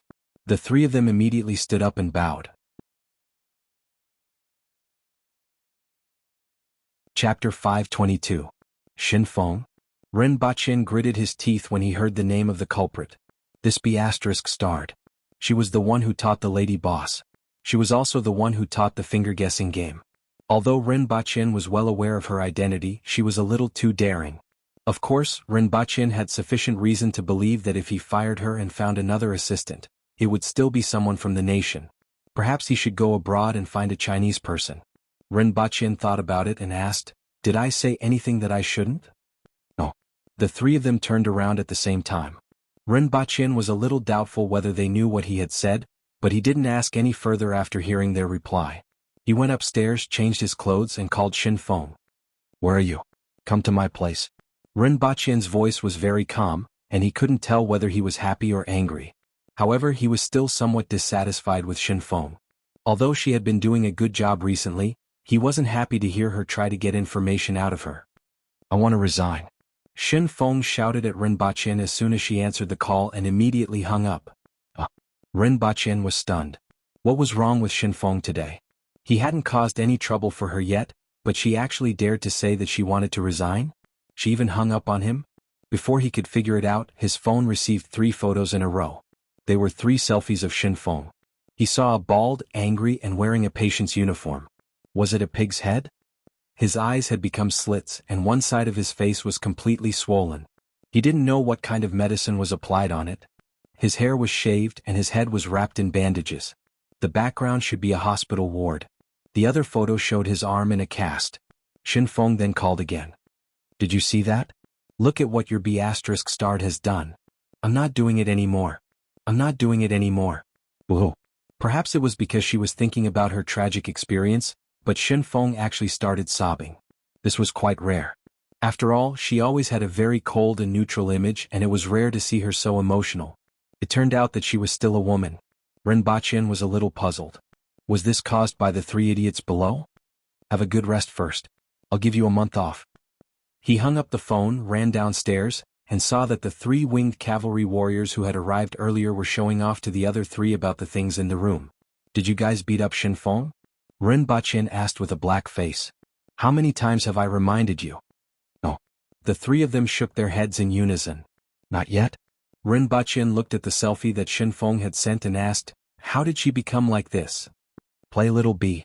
She's the one who suggested it. You can't blame us, the 3 of them immediately said. Rinpoche suddenly thought of the scene he saw when he just returned. You guys play one more round. B. Fly among the flowers. The 3 of them used rock, paper, scissors at the same time and then, pa! The other 2 slapped one of them to the wall. That's it. She suggested it. I didn't expect her to be so fragile. As expected, Rinpoche was a little speechless. Xinfeng brought this upon herself, right? A sin caused by heaven could be forgiven, but a sin brought upon oneself was the hardest to bear. Rinpoche thought for a while and warned, Don't miss your patrol. If anything happens to Her Majesty's temporary imperial residence, no one can protect you. This wasn't Dayo and he wasn't prepared to let these people behave like they were in the military. Speaking of which, as long as it wasn't during war, they would probably behave the same way in the military. Understood. The 3 of them were originally worried that Rinpoche would reprimand them, but they were overjoyed when they heard this. How's your learning these days? Rinpoche asked. Those chefs are good people and I learned a lot from them, the 3 of them said. Chefs. Where's the teacher I found for you? Rinpoche was puzzled. I didn't see the teacher. Didn't come? Ren Baqin took out his phone and looked at it. Sure enough, there were 2 calls from the tutor he found previously. He immediately called back. Then the other party immediately hung up. Ren Baqin's face immediately turned black. What was going on today? He called again. This time the other party picked up and said rather coldly, "Sir, what else do you want? Why didn't you show up at the appointed time? Are you serious? I went, but I was chased away. Although I'm not as rich as you, there's no need to tease me, right? I'm just a student and I'm not used to these things." After finishing his sentence, he hung up the phone. Who came after I left? Ren Baqin turned to look at the winged cavalry warriors and asked with a black face. There was a skinny and weak little guy who said he was a tutor. "Sir Ren, you instructed us to chase him away except for the designated people. So I chased him away." Ren Baqin was speechless. I'm not angry. I'm not angry. I'm not angry. Ren Baqin muttered as he held his head. If he were to get serious with these idiots, he would lose. The 3 of you can tell them about it first. Ren Baqin waved his hand, drove to the entrance of the university, and stuck a piece of paper on the car window. Looking for a tutor with an hourly salary of 200 yuan. Requirement, honest. Many people saw this scene and immediately became interested. An hourly salary of 200 yuan was considered pretty good for part-time students. A one-on-one high school student's hourly salary was generally only about 100 yuan. Needless to say, Ren Baqin wasn't looking for a 985 university, but a 211 university. However, Ren Baqin didn't specify primary, secondary, or high school, and he didn't specify any subjects. This made people feel a little uncertain. Some people even suspected that he was a scammer. After all, most of the things that seemed to be very advantageous were actually scams. After a long time, a bespectacled, plainly dressed boy who looked a little thin and weak walked over and knocked on the car window. "Excuse me, what kind of tutor are you looking for?" the boy asked. "I'm a first-year student here and have just passed the college entrance examination." "You get in the car." Ren Baqin sized him up and said after seeing that he was quite honest. "Don't worry, your standard is good enough to teach. I don't need a high standard, I just need to be honest enough." The boy hesitated for a while. This price was quite attractive, and he could get into the car at the entrance of the university where the surveillance cameras could see it. There shouldn't be a problem. At the thought of this, he got into the car. Ren Baqin said as he drove, "I only request that you teach me Chinese, the simpler the better. Then teach me some general knowledge." The boy was a little surprised. Some children have been living in the mountains and don't know anything about the outside world. "I need someone to help them understand these things," Ren Baqin said. It was better to bring the boy over first. If he took out the photos of the winged cavalry, he reckoned that no one would dare to go. In fact, after interacting with the winged cavalry, one would know that even though they looked a little scary, they weren't considered bad people. After hearing this, the boy finally felt a little relieved. In his opinion, they should be children from very poor areas. Although he didn't know why the person in front of him was doing this, perhaps he was a good person? Did he adopt some children from the mountainous areas? At the thought of this, the boy immediately felt a deep sense of respect. He was born in the countryside. If it wasn't for the help of some kind people, he was afraid that he would have been like those children in the village and dropped out of school to work before graduating from primary school. As a result, he respected and liked these kind people from the bottom of his heart. "Not in the city?" the boy asked when he saw that Ren Baqin had been driving out of the city. "Don't worry, I will reimburse you for your travel expenses. The time spent on the road will also be calculated according to the teaching time." There's no need. This price is already very high," the boy said with some embarrassment. "It doesn't matter. This group of children doesn't know much. You might have to put in some effort," Ren Baqin said. "I will work hard," the boy said. He swore in his heart that he would definitely help them and teach them what he knew. It wasn't just for the salary but also because they had the same background as him. This thought persisted until Ren Baqin opened the door of the villa. "Well, these 6 are the students you will be teaching." Ren Baqin smiled amiably. Chapter 523. "Sir, I'm afraid I can't do this job." The boy trembled as he looked at the 6 burly men in front of him. They were 1.8 meters tall, more than half a head taller than Renjie and more than twice as wide as him. They stood in front of him like a wall. Also, their bald heads, ferocious faces, and cold gazes didn't look like good people in any way. The most important thing was the crisscrossing scars on their bodies. You're telling me that they're children from the mountains? How are they like children from the mountains? How are they like children from the mountains? How are they like children? Even the legendary gangs aren't this scary, right? Are they bandits? How should I address you? Ren-Bachien asked with a smile. Dingjie. Sir, I don't have money. My family is from the countryside, and our family doesn't earn more than 10,000 yuan a year. Dingjie looked like he was about to cry, and trembled. Don't be afraid. They are good children and very straightforward. It's their parents' fault that they look like this, not them. Don't judge a book by its cover, right? Ren-Bachien said kindly. But they really aren't children. Just treat them like children. Ren-Bachien said decisively. I can't do it. I feel like I'm the child. Dingjie clung to the door and shivered like a quail being targeted by a pack of wolves. However, Ren-Bachien had already closed the door before he could do so. He now felt that he was really unlucky today. Previously, he thought that the smiling young man beside him was a good person worthy of respect. Now he just wanted to give him back his respect. Let him go while you're at it. 300 yuan an hour. Don't worry, we are all decent people. I'm also a state employee and have a certificate. These people have been living in the mountains and are all hunters. The scars on their bodies are from hunting, and they would starve to death if they didn't hunt. They know very little about the outside world, and I don't have that much time to teach them, so I found a teacher for them. The country has said that those who get rich first will lead those who get rich later. At least spiritually, you are the first to get rich, so you need to lead those who haven't gotten rich yet. Ren-Bachien continued to smile and even took the initiative to increase the salary by 100 yuan. Dingjie was struggling between the high salary of 300 yuan per hour and the threat of the bandits in front of him. 300 yuan an hour and only 3 hours a day. That would be 10,000 yuan a month, which was equivalent to his family's annual income. For him, this amount of money was enough to change the fate of his family. I don't do anything illegal, Dingjie said cautiously. Don't worry. We are all decent people. I'm a government employee. Do you want to see my proof of employment? Ren-Bachien smiled. Yes. Ren-Bachien's mouth twitched. This child really had no EQ. However, this child was rather honest and didn't have any schemes. It would be a good idea to let him teach these winged cavalry warriors. He would be much better than the others. Have a seat first.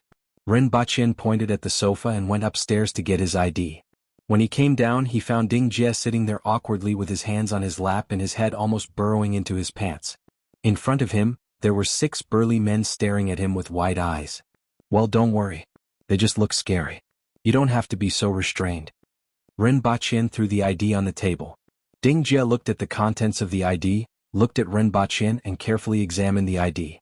In the end, he couldn't distinguish whether it was real or fake, but he was more or less relieved. It was about the size of a fingernail.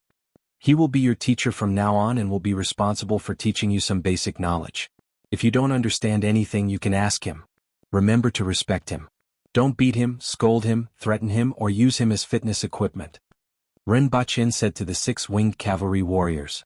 However, Dingjie trembled with every sentence he said. He was constantly doubting whether his decision was right or wrong. Got it, lady boss. Got it, Sir Ren. The 6 men became 2 voices. Call me second boss. Ren-Bachien's face darkened. Whoever calls me lady boss again, I will strip him naked and hang him on the flagpole. You can start now. You can come whenever you have time, Ren-Bachien said to Dingjie. As for the money, I will transfer 35,000 yuan to you first. 30,000 yuan will be your tuition fee for 100 hours, and 5,000 yuan will be your travel expenses during this period. Ren-Bachien wasn't worried that Dingjie would run away after taking the money. He didn't have the guts. It didn't matter if he had the guts. Ren-Bachien would show him what it meant to rule the country by law. Ren-Bachien asked for Dingjie's WeChat number, transferred the money and went upstairs.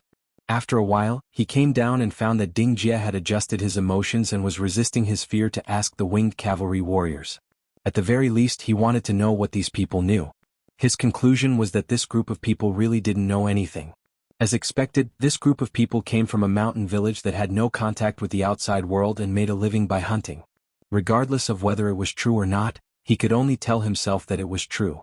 After staying in the villa for 3 hours, he got up and bade farewell when the sky was getting dark. Since Ren-Bachien had already transferred the money to him, it wasn't difficult to book a taxi. However, he still walked down the mountain to take the bus and tried to save every cent. Dingjie, you found a part-time tutor? 200 yuan an hour? How is it? Is it reliable? Is it a scammer? Ding Jie was questioned by a few of his roommates when he returned to the dormitory. After all, 200 yuan an hour wasn't a small amount for students. In fact, many people saw it at that time, but many of them felt that it was a scammer. In the end, Ding Jie was the first to ask, and it actually succeeded. After Ding Jie left, there were even more people who believed that he was a scammer who specialized in scamming rural students who didn't know anything. As a result, there were people who questioned him the moment he returned. Some of them were kind, but there were also people who were waiting to see him make a fool of himself. Ding Jie didn't mention anything about increasing the salary to 300 yuan an hour. He just squeezed out a smile and said, "It's quite reliable." He thought to himself that it would be better if those people looked like normal people. He didn't even know if he had really profited this time because those people always made him feel afraid. Really? Is it a weekly or monthly knot? Be careful, his roommate warned. I have already paid a sum of money in advance. It's enough for a few days, Ding Jie whispered. Ding Jie whispered. He was truly grateful to Ren Chen for this. This sum of money was too important to him. How much? Someone asked curiously. Ding Jie didn't have much contact with people and didn't know how sinister people were. He raised his hand and gestured 3,000 yuan? This person is quite generous. You have met a good person, someone immediately laughed. How do you know it's not 300 yuan? Someone immediately asked. Ding Jie has been gone for a few hours this time. 300 yuan might not even be enough for today's lesson. He just said that he paid a sum of money in advance, so it should be at least 3,000 yuan, right? Ding Jie, am I right? The person who spoke just now laughed. He was very confident in his judgment. Ding Jie opened his mouth and then nodded. In the end, he didn't mention that the other party paid 30,000 yuan in advance. However, this still made several of his roommates envious. After all, only a small number of people were rich. When they first entered university, many students had the idea of becoming tutors to earn some pocket money, but they couldn't do so for various reasons. No one expected that Ding Jie, who was the most inconspicuous, would find such a good part-time job. The next 2 days were weekends. Ding Jie left school early, took the subway and bus to the foot of the mountain, and then walked to the villa for lessons. Although Ren Chen said that even the time spent on the road would be counted as class time, he didn't want to and didn't dare to do so. After 2 days he could finally look at these 6 people calmly. Although they looked like bandits, they were very straightforward and weren't as ferocious as he had imagined. Except for a few things that made him feel uneasy. For example, when he went there, he saw them lifting up their cars to exercise. Or, they fought in the courtyard like in the movies, punching a big hole in the ground with one punch. Or they could eat 120 people's meals in one meal. Who exactly were they? No matter how stupid he was, he knew that there was something wrong with their identities. However, he didn't dare to ask and could only pretend that he didn't see anything. Ren Chen was very satisfied with his performance. Do well. There are other jobs waiting for you if you do well. However, you have to remember that you are being paid by me. As long as it doesn't violate the law, you can't reveal anything about me here to anyone, including certain state agencies. If there are any problems, you can ask them to look for me. If I find out that you have leaked anything about me here, Huangpu River will welcome you with open arms. As Ren Chen spoke, he released his imposing aura. After all, he was second only to the Empress in Dayo. Apart from the Empress, he came into contact with various top experts or generals in the army every day. The imposing aura that was imperceptibly cultivated wasn't something that ordinary people could resist. After hearing Ren Chen's words and being pressured by his imposing aura, Ding Jie immediately sweated profusely and nodded like a chick pecking at rice. Well, I'm going on a mission. If you have anything to say, you can tell me when I come back. Ren Chen nodded with satisfaction. He liked this boy who didn't mix with others. He might be a little clumsy, but he was more reassuring than Shen Feng. Chapter 524. There's no more wine. One of the winged cavalry warriors pondered. There's no more wine. Another person tipped the bottle down, and a drop of wine dripped from the bottle. We could have drunk for a few more days. The 3 winged cavalry warriors looked at the 3 people opposite them. This wine was originally enough for 3 people to drink for a few days, but now that there were 6 of them, it was immediately gone. Did you bring money? The 3 of them rummaged through their pockets and pulled out a handful of silver fragments. Can it be used? I think they use another kind of money here. I've seen them take it out before. What should we do? Shall we go to the back of the mountain to hunt some prey to exchange for wine? There isn't anything big on this mountain. I have already circled around. The winged cavalry warrior who had arrived earlier had a solemn look on his face. The six of them stared at each other for a long time. Find someone to borrow it from. We'll return it to him after we get his salary. The next day was Wednesday. Ding Jie had no classes in the afternoon, so he went to the villa again. As soon as he entered the house, he was surrounded by 6 people. What for? Ding Jie said in a trembling voice as he looked at the 6 brown bears with ferocious eyes around him. There's no more wine. I didn't either. As soon as Ding Jie finished speaking, he felt the air around him turn colder. I'll go buy it. Ding Jie said with a long face. I'll pay you back when I get my pay. The 6 of them said. After all, it was not good to rob this bean sprout's money.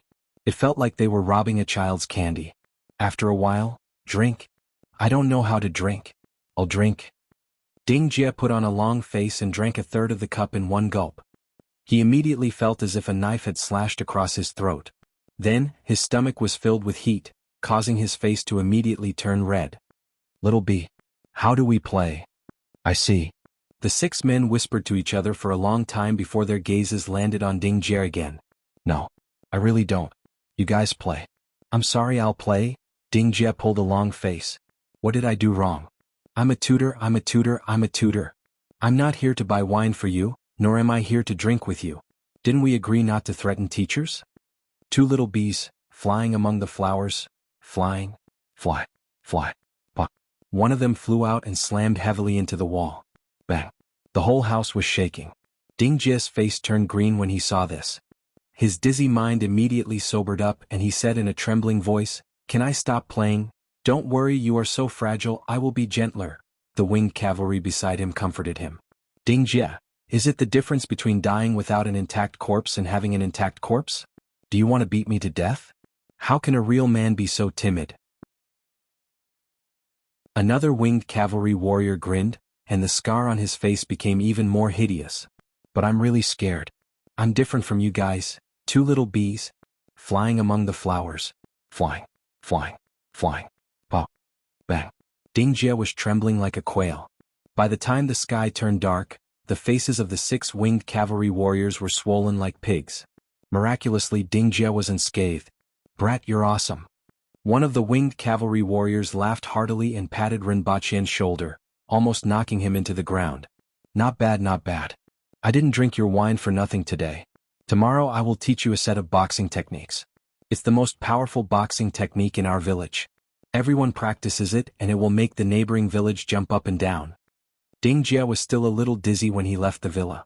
When the wind blew, he felt even more dizzy. However, the joy of surviving a calamity still filled his heart. Someone is going to teach me boxing techniques? He was looking forward to it and wondered if he could become as powerful as those people. When he reached the foot of the mountain, 2 people got out of a black off-road vehicle and carried him into the vehicle. He then fell into a deep sleep. When he woke up, he found himself in a room. The surrounding environment was already pretty good for him. To others, it was just an ordinary room decoration in a motel. He turned his head and saw a man and a woman sitting beside him. They were both in their 40s. You're awake? You are? We're from the National Security Agency. Please assist in the investigation. Upon hearing about the National Security Agency, Ding Jie felt as if he had been struck by lightning. A wave of fear gripped his heart, making him almost unable to think. Seeing his expression, the 2 of them calmed down. This kid was easy to deal with. I didn't do anything illegal. Ding Jie said with difficulty. We have to ask to know whether you did or did not. Tell us about the villa on the mountain, the one you went into. Why were you there? Ding Jie almost cried when he heard this.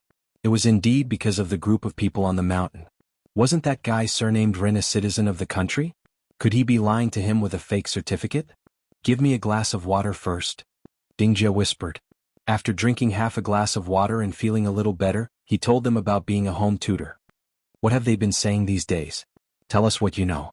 If I tell you, will you arrest them? Ding Jie asked carefully. No, but we need to know something, the man said. Then I can't say.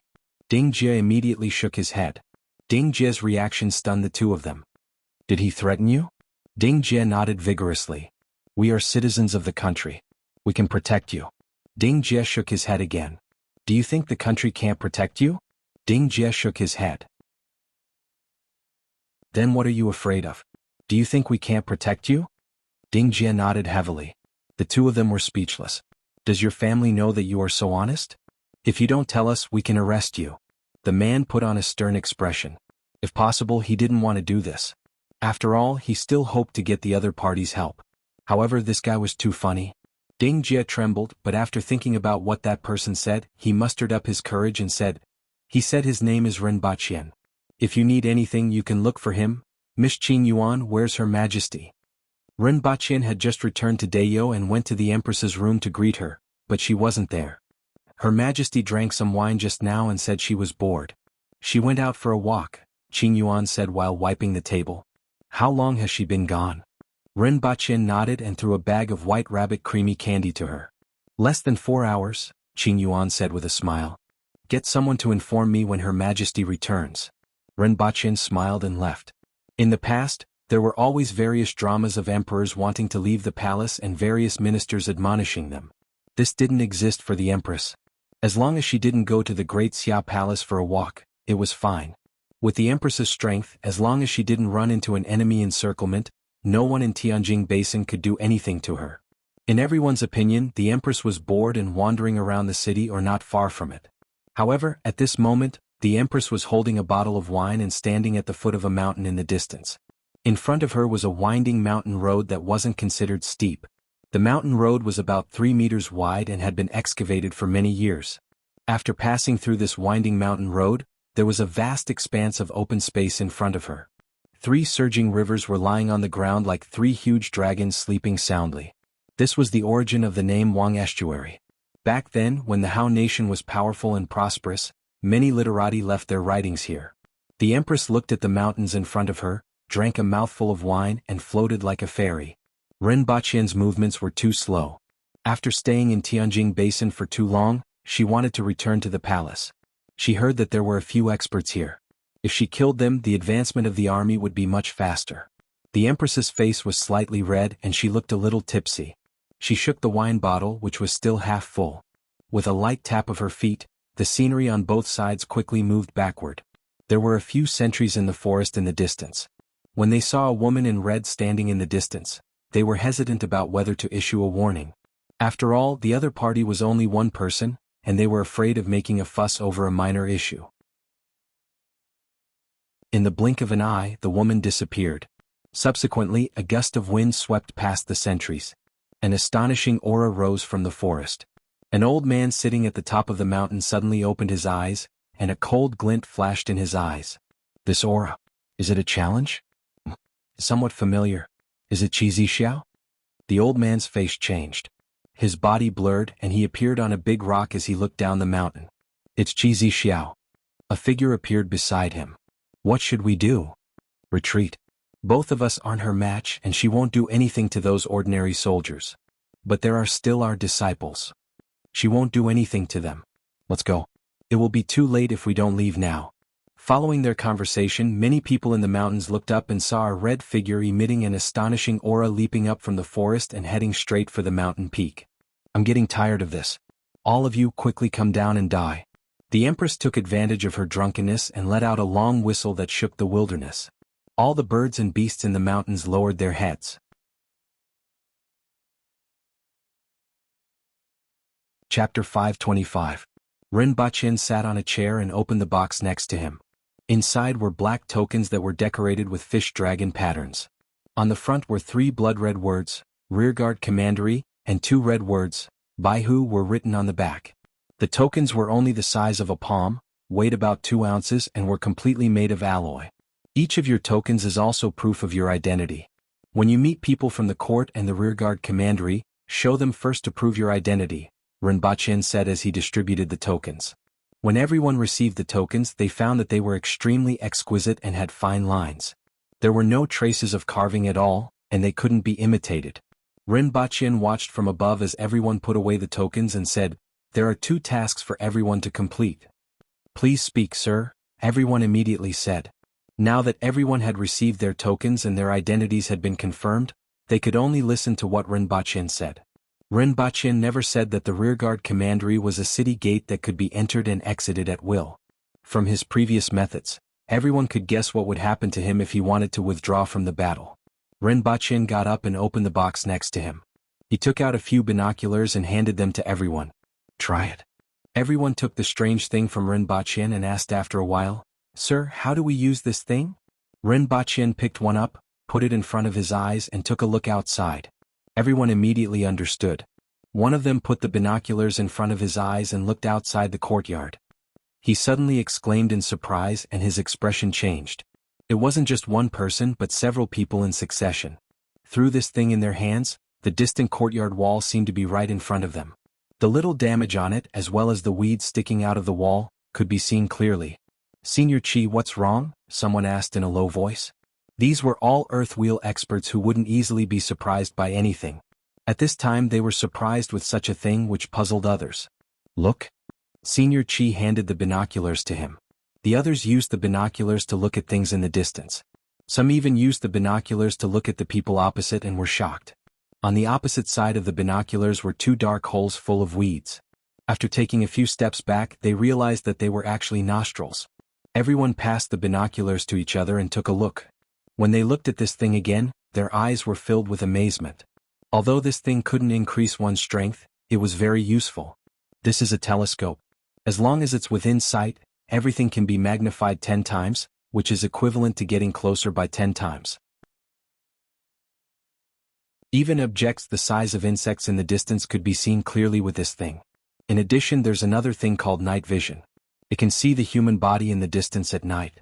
No matter how well it's hidden, it can be found immediately. I need a few people to investigate the movements at the Wang estuary. They don't need to get close. They just need to monitor the other party's arrangements. With these two items, I can ensure my own safety to the greatest extent. Sir Rin, I'm willing to go, someone immediately said. Everyone knew in their hearts that working for the imperial court was not something they could do as they pleased. Even in the sect it was impossible. For the first mission, Rinpoche allowed everyone to register themselves. Those who took the initiative would definitely have a higher position in his heart. The binoculars and the so-called night vision goggles had increased their safety to the maximum. Everyone present was an earth wheel expert. As long as they weren't surrounded, it wouldn't be difficult for them to escape. If they didn't fight for such an opportunity, there was no point in joining the rearguard commandery. Sir, I'm willing. Everyone spoke up one after another. Some addressed themselves as I, some as subordinate, and some as Chin and Ching. For a moment it was a little chaotic. A total of more than 20 people volunteered. Let's do it this way. You guys go to the Wang estuary and Ghost Ridge to investigate the situation. It's best to figure out the composition and arrangements of the people there. Rinpoche smiled. After thinking that these people used to be practitioners and didn't know much about military affairs, he said, the number of people on the other side depends on their cooking. After all, they can't eat cold food outside every day and have to cook. Rinpoche roughly explained some of the things he had seen before, which surprised everyone. They didn't expect him to know these things. Everyone quivered. They would never forget those few days in this lifetime. As for the rest of you, I have another task for you. How is the recruitment of Tiki going? I found the manpower. Well, send people to the cities in the north, a total of 37 cities. There must be at least 10 people in each city to monitor the situation in each city. Report to me immediately if there are any bad movements. If anyone colludes and plots against us, kill them without mercy. At the same time, recruit strong men in the cities and hide in each city to investigate all kinds of news. Not only now but even in the future, you have to be clear about the slightest movement in each city. After that, you will be assigned a jurisdiction.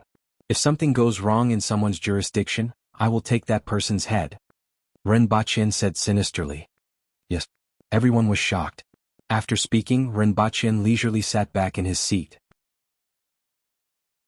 After thinking for a while, he seemed to have nothing else to say and was ready to dismiss everyone.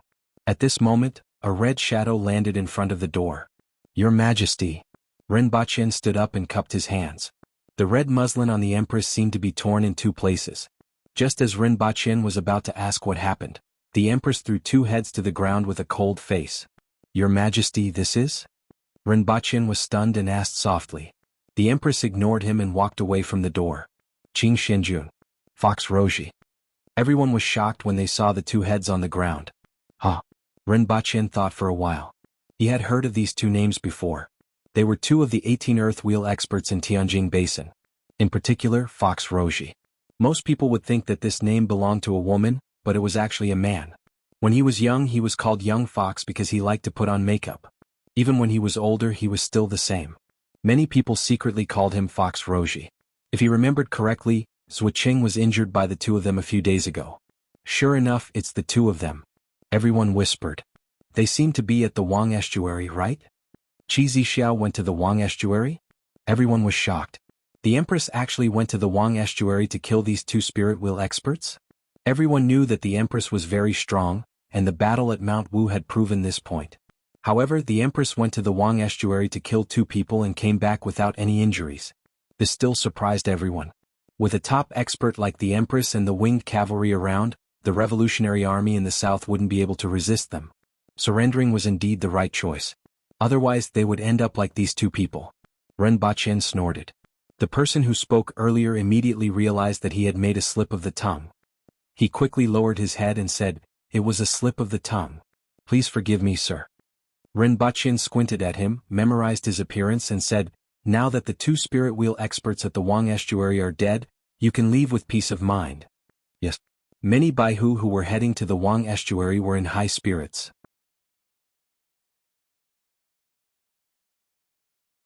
Chapter 526. Ren Baqin distributed binoculars, night vision goggles, and another type of tiki tag for everyone to distribute. The tiki tag was also black and covered with animal patterns without any words.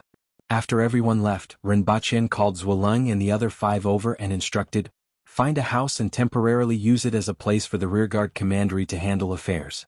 They will collect information and get someone to sort it out before handing it over to me. In addition, check the Wang estuary. You guys will follow them and see if there are any people with bad intentions or suspicions of leaking information. It's better to kill the wrong person than to let them off." The 6 of them tensed up because Ren Baqin still didn't fully trust them. However, this was normal. After all, there was a spy who snuck in and even tried to assassinate Ren Baqin. Among the remaining people, not all of them were of one mind. After Ren Baqin finished speaking, he saw that they understood and instructed, "You may leave." After tidying up his clothes, Ren Baqin strolled to the backyard and suddenly stopped when he was halfway there. He saw a girl sitting in the yard beside him in a daze. The fool that was brought back from Earth. These days the guards didn't report anything about her. Their attention was only limited to someone delivering food to her and ensuring that she wouldn't starve to death. Other than that, they had almost forgotten about her existence. Wang Baobao had changed into a new set of clothes. She was no longer wearing the muddy clothes from before, but a set of women's clothes with a pleated skirt that was commonly seen in Tianjin Basin. She sat there quietly with her eyes focused on the ground. No one knew what she was looking at.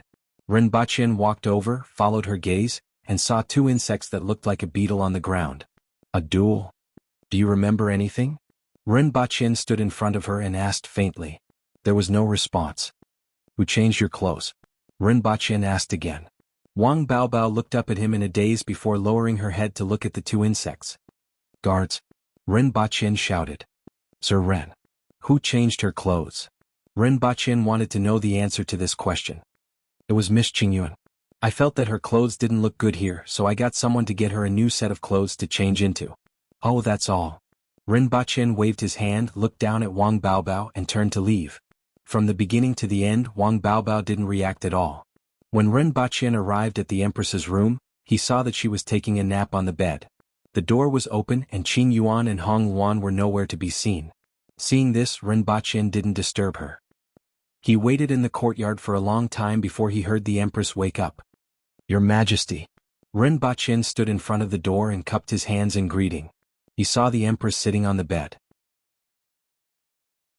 Her eyes were a little blurry, but she regained consciousness very quickly. "Is everything all right now?" the Empress asked softly. She got up and walked out of the house to feel the temperature outside. "I'm here to see Her Majesty." Ren Baqin smiled and asked, "Did Her Majesty go to the Wang estuary?" "I just went out of the city for a stroll. I saw 2 people acting suspiciously outside the city, so I casually killed them," the Empress said casually. "Your Majesty, you have changed." Ren Baqin lamented bitterly. "Your Majesty, you have learned to lie and become tsundere. It wasn't like this before. Could the 2 of them run out of the city together? Sneaking around? Who could believe it?"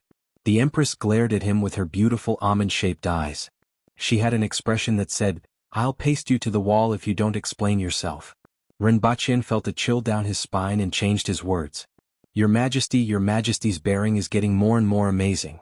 Even spirit wheel experts are like weeds in front of your Majesty. Of course, with your Majesty's strength, you can naturally treat them like weeds. With your Majesty's achievements at such a young age, I wonder what level you will reach in the future. Just thinking about it makes me look forward to it. The Empress raised her head and thought about it. She also didn't know what level she could reach. Are you injured, your Majesty? Rinpoche asked with concern. These two people are just a piece of cake for me, the Empress said faintly. That's good. There's no need for your Majesty to pay attention to these people in the future. If you make a move every time, what's the use of the court officials and the soldiers? You guys are too slow. The Empress said faintly. I kind of want to return to the palace. If your Majesty is bored, why don't you return to Lan City first? With Sir Shi and the winged cavalry here, there shouldn't be any problems, Rinpoche whispered. We'll talk about it later. She walked in the courtyard and looked at a cluster of unknown flowers in front of her. They were pink and very fine, but they were also very beautiful. I feel that this flower is more suitable for your Majesty. Rinpoche picked the largest flower in the courtyard from the side. It was much bigger than his palm. It's too big. The Empress was a little disgusted. A man's romance should be as big as possible. Rinpoche chuckled. The Empress didn't understand what he meant. She stared at the joke in front of her for a moment before walking out. Rinpoche followed the Empress around the city. During this time, they met many people from the rearguard commandery heading toward the north and south of the city. When they saw the two of them, they quickly dismounted and saluted. After the two of them passed, they continued to move forward. This was the first time that many people saw the Empress, and her appearance amazed them. After another day, a batch of sheep and cows was delivered to Jiangbei City. This lifted the spirits of the soldiers in the city, and they finally didn't have to eat grass every day. Although it wasn't bad to eat occasionally, it was really unbearable to eat it every day. Accompanying them were 3,000 reinforcements from the Protectorate of the South. At this time, almost all the available troops of the Protectorate of the South had been deployed. There were already 9,000 soldiers from the Protectorate of the South and 700 winged cavalry in Jiangbei City. They had to face more than 250,000 to 300,000 soldiers from the South. Although more than half of them were new soldiers, the pressure was still not small. Not only did they have to win, but they also had to eliminate the rebels while minimizing casualties. Their only advantage was that they completely defeated the other side in terms of high-end strength. After losing 2 spirit wheel experts, the other side was only left with 7 people. In addition, there was a group of people including Li Mingyuan, Su Pingji, Yao Jingyan and their families. There were a total of 70 people. Previously they were kidnapped by Li Qianqiu to lead the way in Great Xia. In order to survive, they simply surrendered to Li Qianqiu. Later, Li Qianqiu kidnapped their families. After returning to Deyo, they were thrown into a small city along the way. In Lan City, the laws were stricter and these foreigners had an easier time. In particular, the foreigners in Lan City were all sent by the big clans that controlled the trade routes. In those small cities, except for a few unscrupulous merchants, there were almost no foreigners to be seen. The commoners there were extremely repulsive toward foreigners. One could imagine the life of these Great Xia people. They were bullied almost everywhere and had to swallow their anger. Otherwise, they would be beaten up, and in serious cases they might even lose their lives. They almost didn't dare to go out. However, they were kidnapped, so how much property could they have? It didn't take long for everything to be consumed. They didn't have land, didn't know how to graze, and were ostracized. If this continued, these people would probably starve to death in less than 2 months. The 3 of them were privately blamed by their families. Under such circumstances, it was better for the 3 of them to give up their lives than for their entire families to end up in such a situation. These words made the 3 of them speechless. Just as these people were privately discussing whether they should escape back to Great Xia, find a small village and live incognito, an order gave them new hope. Rinpoche saw the 3 of them at the newly established rearguard commandery.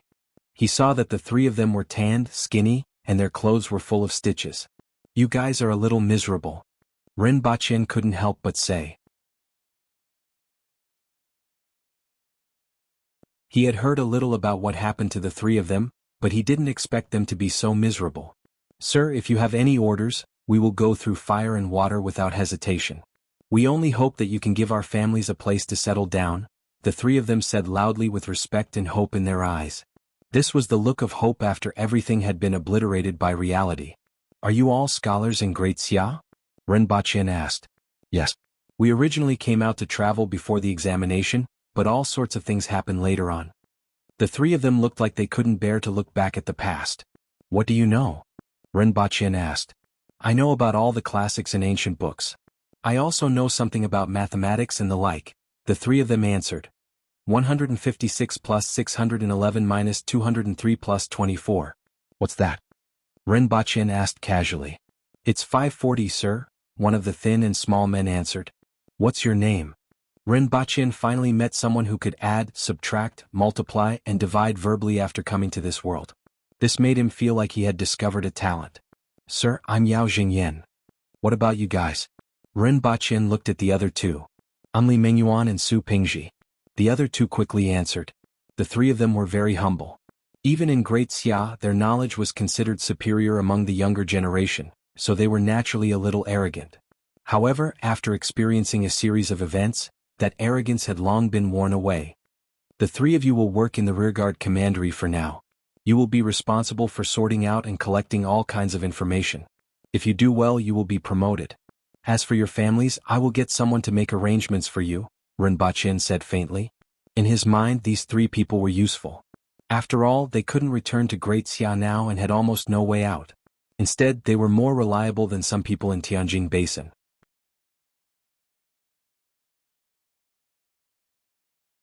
Chapter 527.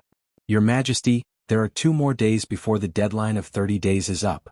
Before that, I'm going back. Do you want to relax? Rinpoche asked as he stood beside the Empress. The war would begin in 2 days. Shi Huanya had already begun his preparations, and all the soldiers in Jiangbei City were making their final preparations. The atmosphere in Jiangbei City was tense before the war. Rinpoche was only in charge of the rearguard commandery and monitoring every move in the northern part of Tianjin Basin. However, after the war he wouldn't be able to be as idle as he was now. The same went for the Empress. All right. The Empress nodded. A moment later, the two of them appeared in Rinpoche's room. The Empress went back to her room to change.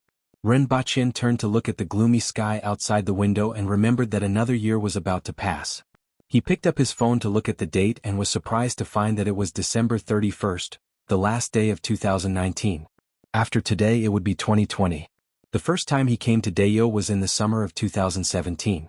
More than 2 years had passed on Earth in such a short time, to the point that he was somewhat detached from the timeline on Earth. Other than checking the news every time he came back to understand the current situation, almost all his thoughts were on that world. After being in a daze for a while, Rinpoche heard someone shouting outside the window. He walked to the window and looked down, only to see a winged cavalry warrior practicing boxing on the ground outside. There was originally a lawn, but it had already become a piece of soil that had been plowed hundreds of times. Just a handful of seeds could be used to grow vegetables. The winged cavalry warrior's feet stepped on the soil, creating 2 deep ditches. When he stepped on the ground, the soil under his feet rushed up like water. Huh. Rinpoche looked at a person not far away who was clumsily imitating the winged cavalry warrior's movements. That tutor? What's his name, again? Rinpoche thought for a while but couldn't remember. After looking out the window for a while, Rinpoche heard footsteps heading downstairs and turned to open the door. Your Majesty. Rinpoche walked to the top of the stairs and heard the voices downstairs. He said as he walked, "Call me Big Boss here." He then asked, "What's the name of your teacher?" Bean Sprout. Rinpoche was confused. Was that his name? I saw him learning boxing outside? Rinpoche asked casually. That day there was no more wine. After drinking with him, Yen Yong said that he would teach him a fist technique. However, it was not a fist technique from the army. It was from their stronghold. If Sir Ren feels that it's inappropriate... The winged cavalry warrior scratched his head awkwardly and didn't continue speaking.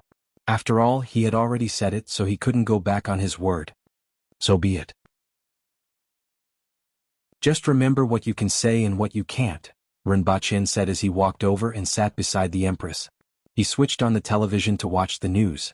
In the end, the moment the television was switched on, the Empress snatched the remote control away and switched it to a television series. If an ordinary person were to learn the fist technique of our race, they would not be able to replenish their blood and chi after a long time. The faster they learn, the faster they die. The Water Empress said coldly. She naturally knew more about martial arts and the physical condition of ordinary people on Earth than these ordinary winged cavalry warriors. Ah! The winged cavalry warriors were shocked. Sir Rin, I'll ask them to stop right away. They didn't have a bad impression of this bean sprout. There's no hurry. Rin Baqin stopped him. He first asked Duan Duan what they had learned over the past few days. After listening, Rin Baqin was satisfied. This tutor came every day mainly to tell them about the news and answer their various questions. This was better than the force-feeding method. At the very least, these winged cavalry warriors had learned a lot of basic knowledge. Subsequently, one of them went out and called the other two back. Your Majesty. The winged cavalry warrior in front cupped his fists and greeted the Empress as soon as he returned. It's Big Boss. Rin Baqin added. Go and do your own things, the Empress said coldly. With so many people around, it was a little unsightly. In particular, that bastard in front was blocking the television. Mr. Rin. Ding Jie didn't see Rin Baqin when he came in. He first saw the lady in red on the sofa, and his heart immediately thumped. He didn't expect there to be such a beautiful person in this world. She was much more beautiful than those celebrities on TV. He didn't even hear what the others were saying. Fortunately, he woke up very quickly. After all, the Empress gave off a very cold vibe, and the majesty of her body made him feel a little afraid. You have done well these days, Rin Baqin praised. After all, you have to be worthy of my salary. Ding Jie smiled bashfully. This kind of praise was a very important affirmation to him. Sometimes, when a big shot praised an ordinary person, that ordinary person would be happy for a few days.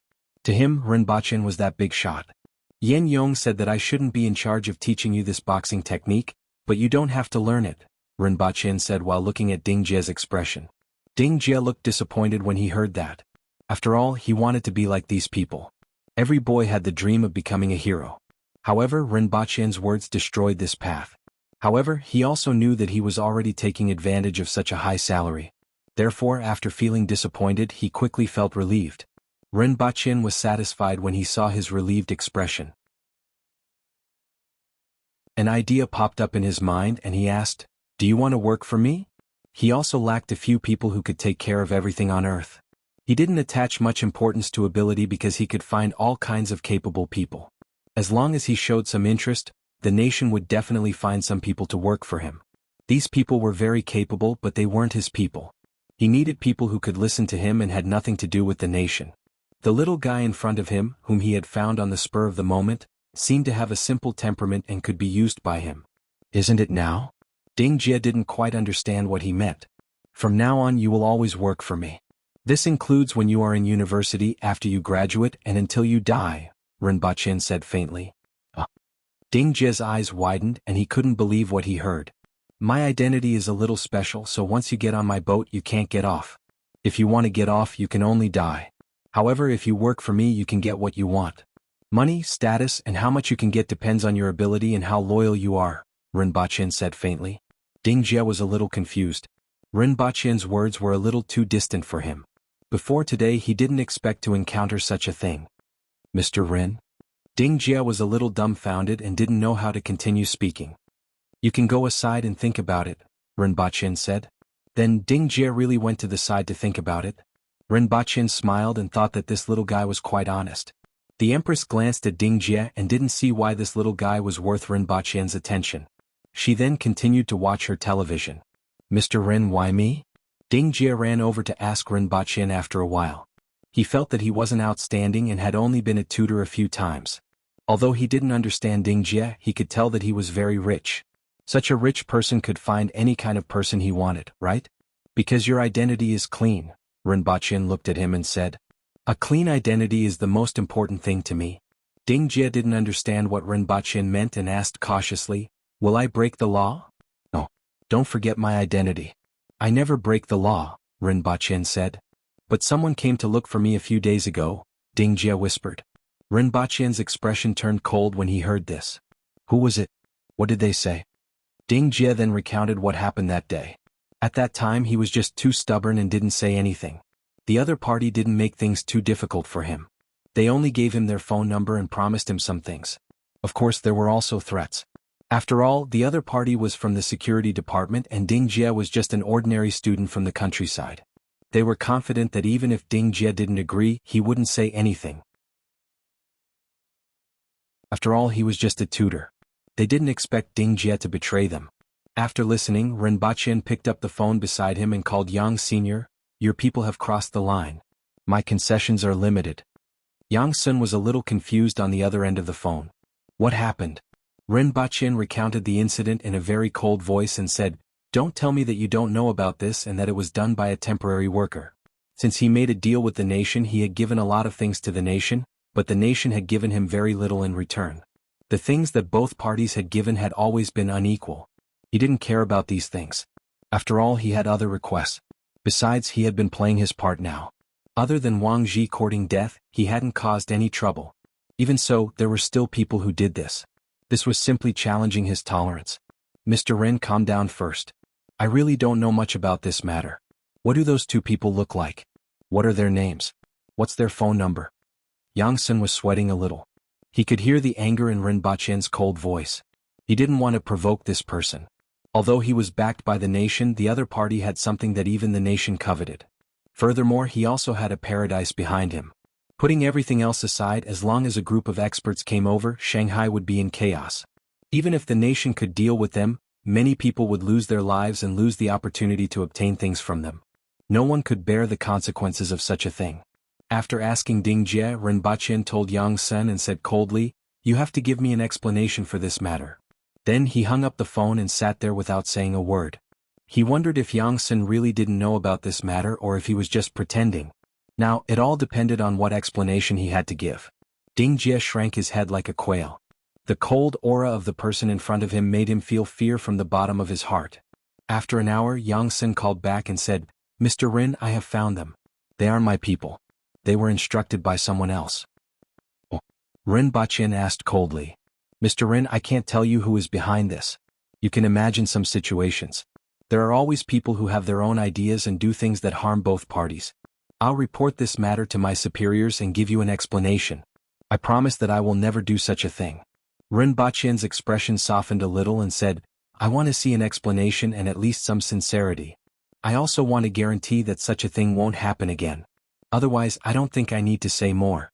At least for this period of time, our cooperation will be temporarily suspended. After speaking, Rinpoche put down the phone. In this world, there were always people who wouldn't shed tears until they saw the coffin. If he didn't cut off this claw, another claw would reach out very quickly. After a while, Rinpoche looked at Ding Jie and said, Well done. I can tell you that as long as you do your job, no one can do anything to you. What's your decision? Although Ding Jie didn't know what the person on the other side of the phone said, he could imagine it after listening to Rinpoche's words. In addition, the power that Rinpoche exuded when he spoke made Ding Jie's heart burn.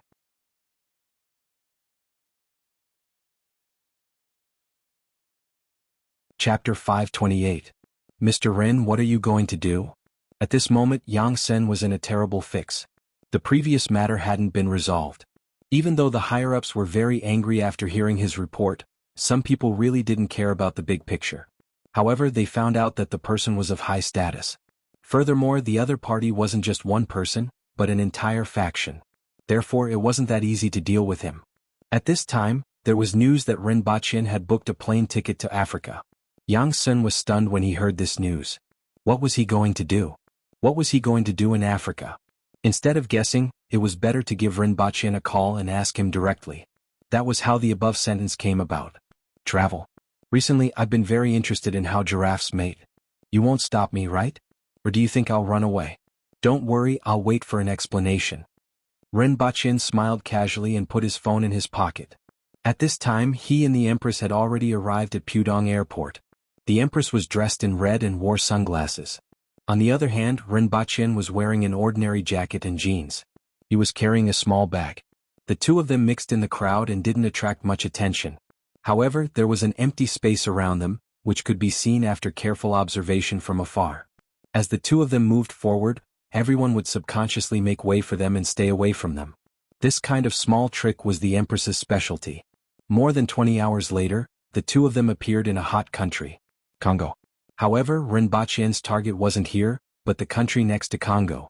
Central Africa, one of the most chaotic countries in the world. It was also one of the countries with the most firearms. It was said that a grenade cost only $1, which was cheaper than cola. This time Rinpoche was prepared to bring back a batch of grenades. Although their lethality was average, they were very effective in breaking the enemy's formation. Furthermore, the explosion of grenades could easily cause panic in the enemy, especially when most of them were new soldiers with poor adaptability. This kind of weapon, which was completely unknown to them, would be very effective. Unfortunately, he couldn't go back on his word since he had already said that he would temporarily suspend the contract. That would make people look down on him. After a brief search on the internet, Rinpoche set his target here. It wasn't just for this batch of grenades, but also to find a way to contact some firearms dealers. After all, there were many powerful equipment that the country had been unwilling to give up due to various concerns. If it was just for weapons, there was actually a better place, an organization in the southern part of Turkey. After all, they were old friends. Even if they weren't friends in the past, they would be friends again this time. If he went again, it would be the second time. However, the Empress wanted to see a giraffe. She was very interested in animals with long necks after watching an episode of Animal World. Due to the aforementioned reasons, the two of them ended up here. Things went smoother than Rinpoche had expected. With the help of his handgun and fists, it only took him half a day to find the person he was looking for in the Congo. It was a small-arms smuggler. The gist of the story was that the guns were pointed at the heads of the hooligans, the gang members, the gang bosses, and the armed smugglers. That was the gist of it. A day and a half later, Rinpoche parked his car on the prairie. In the distance, a few giraffes were slowly pacing and occasionally approaching each other tenderly. However, there were also some surprises. For example, one of them was riding on the back of the other and doing something indescribable with words. Hee hee. Rinpoche laughed and quickly took out his phone to take a picture. This was a very rare sight. One had to know that giraffes were known for premature ejaculation, and a battle would end in less than 60 seconds. He just said it casually and didn't expect to actually see it. His mouth had been blessed recently. The Empress blushed slightly. She was especially angry when she heard Rinpoche's mischievous laughter.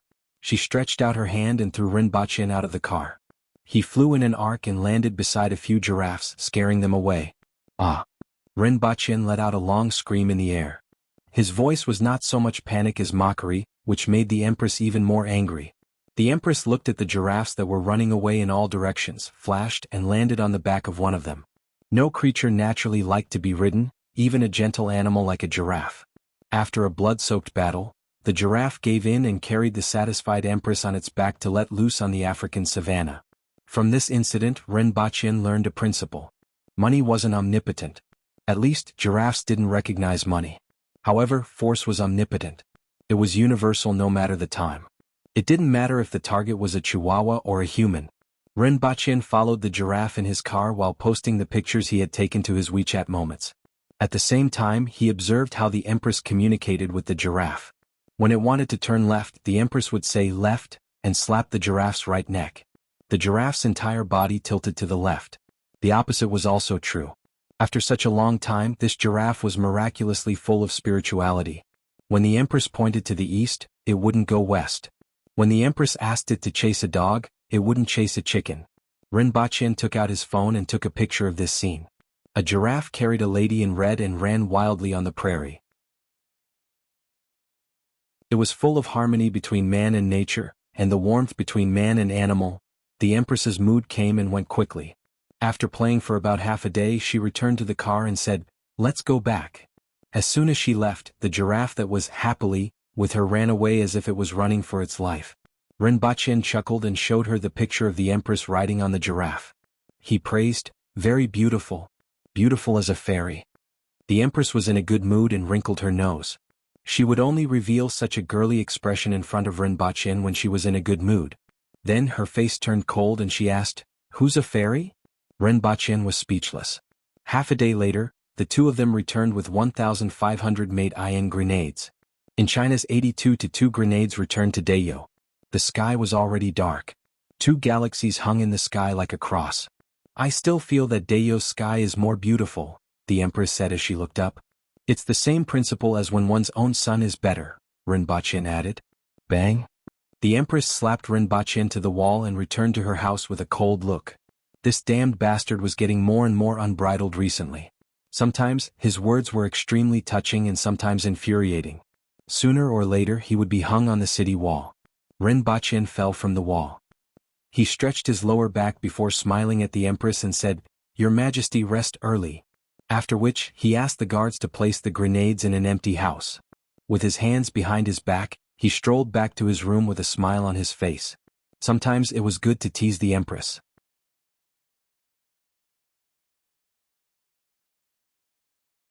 Chapter 529. Rinpoche opened his eyes and looked at the white sky outside the window. He was in a daze for a moment before muttering, "It's time." 30 days had passed. These days there were no more martial artists coming from the south. Either they were determined to rebel, or they were blocked outside the Wang estuary in Ghost Ridge, unable to come over. Either way their fates were sealed. Leave no one alive. None of the practitioners from the south who were above the man-wheel level were spared. All the sects were massacred. I really don't want to kill so many people. In front of me blood flows like a river and the river water is dyed red. However, karma is self-determined. You reap what you sow. This is the path you've chosen. Even if you have to kneel, you can walk it to the end. All I can do is send all of you on your way, Rinpoche muttered to himself. Rinpoche put on his official robe and walked out of the room with a serious look on his face. The humid morning air directly hit his face. The air in Jiangbei City seemed to have condensed today. In the past, one could hear a lot of sounds at this time, but at this time it was silent. The entire Jiangbei City was filled with killing intent. Even the mosquitoes could feel the killing intent. When he walked to the Empress's room, Shi Huanya, Zhongxin, Gongzheng, and the others were already standing there. Rinpoche cupped his hands and stood opposite Shi Huanya. Soft voices could be heard from the Empress's room. He waited for a long time, but the Empress didn't come out. All the women in the world, even someone as beautiful as your Majesty, have to dress up before going out. It has nothing to do with beauty or ugliness. This is instinct. Rinpoche smiled at Shi Huanya. Shi Huanya's face immediately darkened. You dare to say that, but we don't dare to listen. Bang! An object smashed through the window and smashed onto Shi Huanya's head. Shi Huanya was able to dodge it, but he was still hit by it and had an innocent expression on his face. Zhongxin and Gongzheng looked straight ahead as if they didn't see anything. Rinpoche pursed his lips and didn't say anything else. He felt that the Empress had never used anything to smash him, which clearly showed her sincerity towards him. Although there was no need to doubt this, he still felt very warm in his heart. Especially before the big battle, a warm feeling flowed through his heart. After a short while, the door was pushed open from the inside. The Empress was standing there, her red muslin swaying along with the airflow caused by the door opening. Your Majesty, it's time for the 30-day agreement. Rinpoche cupped his hands and said in a deep voice. Your Majesty, everyone in the Protectorate of the South has packed up and is ready to quell the rebellion. Shi Huanya cupped his fists and reported. Your Majesty, the winged cavalry is ready to follow your Majesty's gaze and tear apart any enemy who dares to stand in your way, Gongzheng also said. Let's go, the Empress ordered coldly. Yes. A moment later, 3 bleak sounds of the beast's horn resounded in the city. Following that, the gates of the 2 barracks in the south and north of the city opened wide. Many soldiers filed out of the barracks, crossed the main road in the city, and exited through the south gate. In the early morning, the only sound in Jiangbei City was the heavy footsteps that seemed to step on everyone's heart, as well as the occasional sound of weapons colliding. In the entire Jiangbei City, everyone was behind the windows, looking at the army that was leaving the city through the gaps. Bring her along. Rinpoche passed by Wang Baobao's courtyard, pointed inside and instructed the guard. Get someone to bring Xing Ruo over. Also wake Lin Chaola up. If she continues to sleep, she will grow hair, Rinpoche instructed. Not long after, the little monk Xing Ruo appeared in front of Rinpoche. Arhat. Xing Ruo calmly put his palms together without any joy or worry. Rinpoche sized him up. In less than half a month, Xing Ruo already looked like a decent person. Previously, Rinpoche had learned some news from the people who were following and protecting Xing Ruo. Given Xing Ruo's age, it was hard to trust him. In particular, Buddhism had never appeared in this land, and the people didn't know anything about it. However, perhaps due to the recent chaos and the aboriginals taking over the city, the commoners in the city were filled with fear and confusion about the future.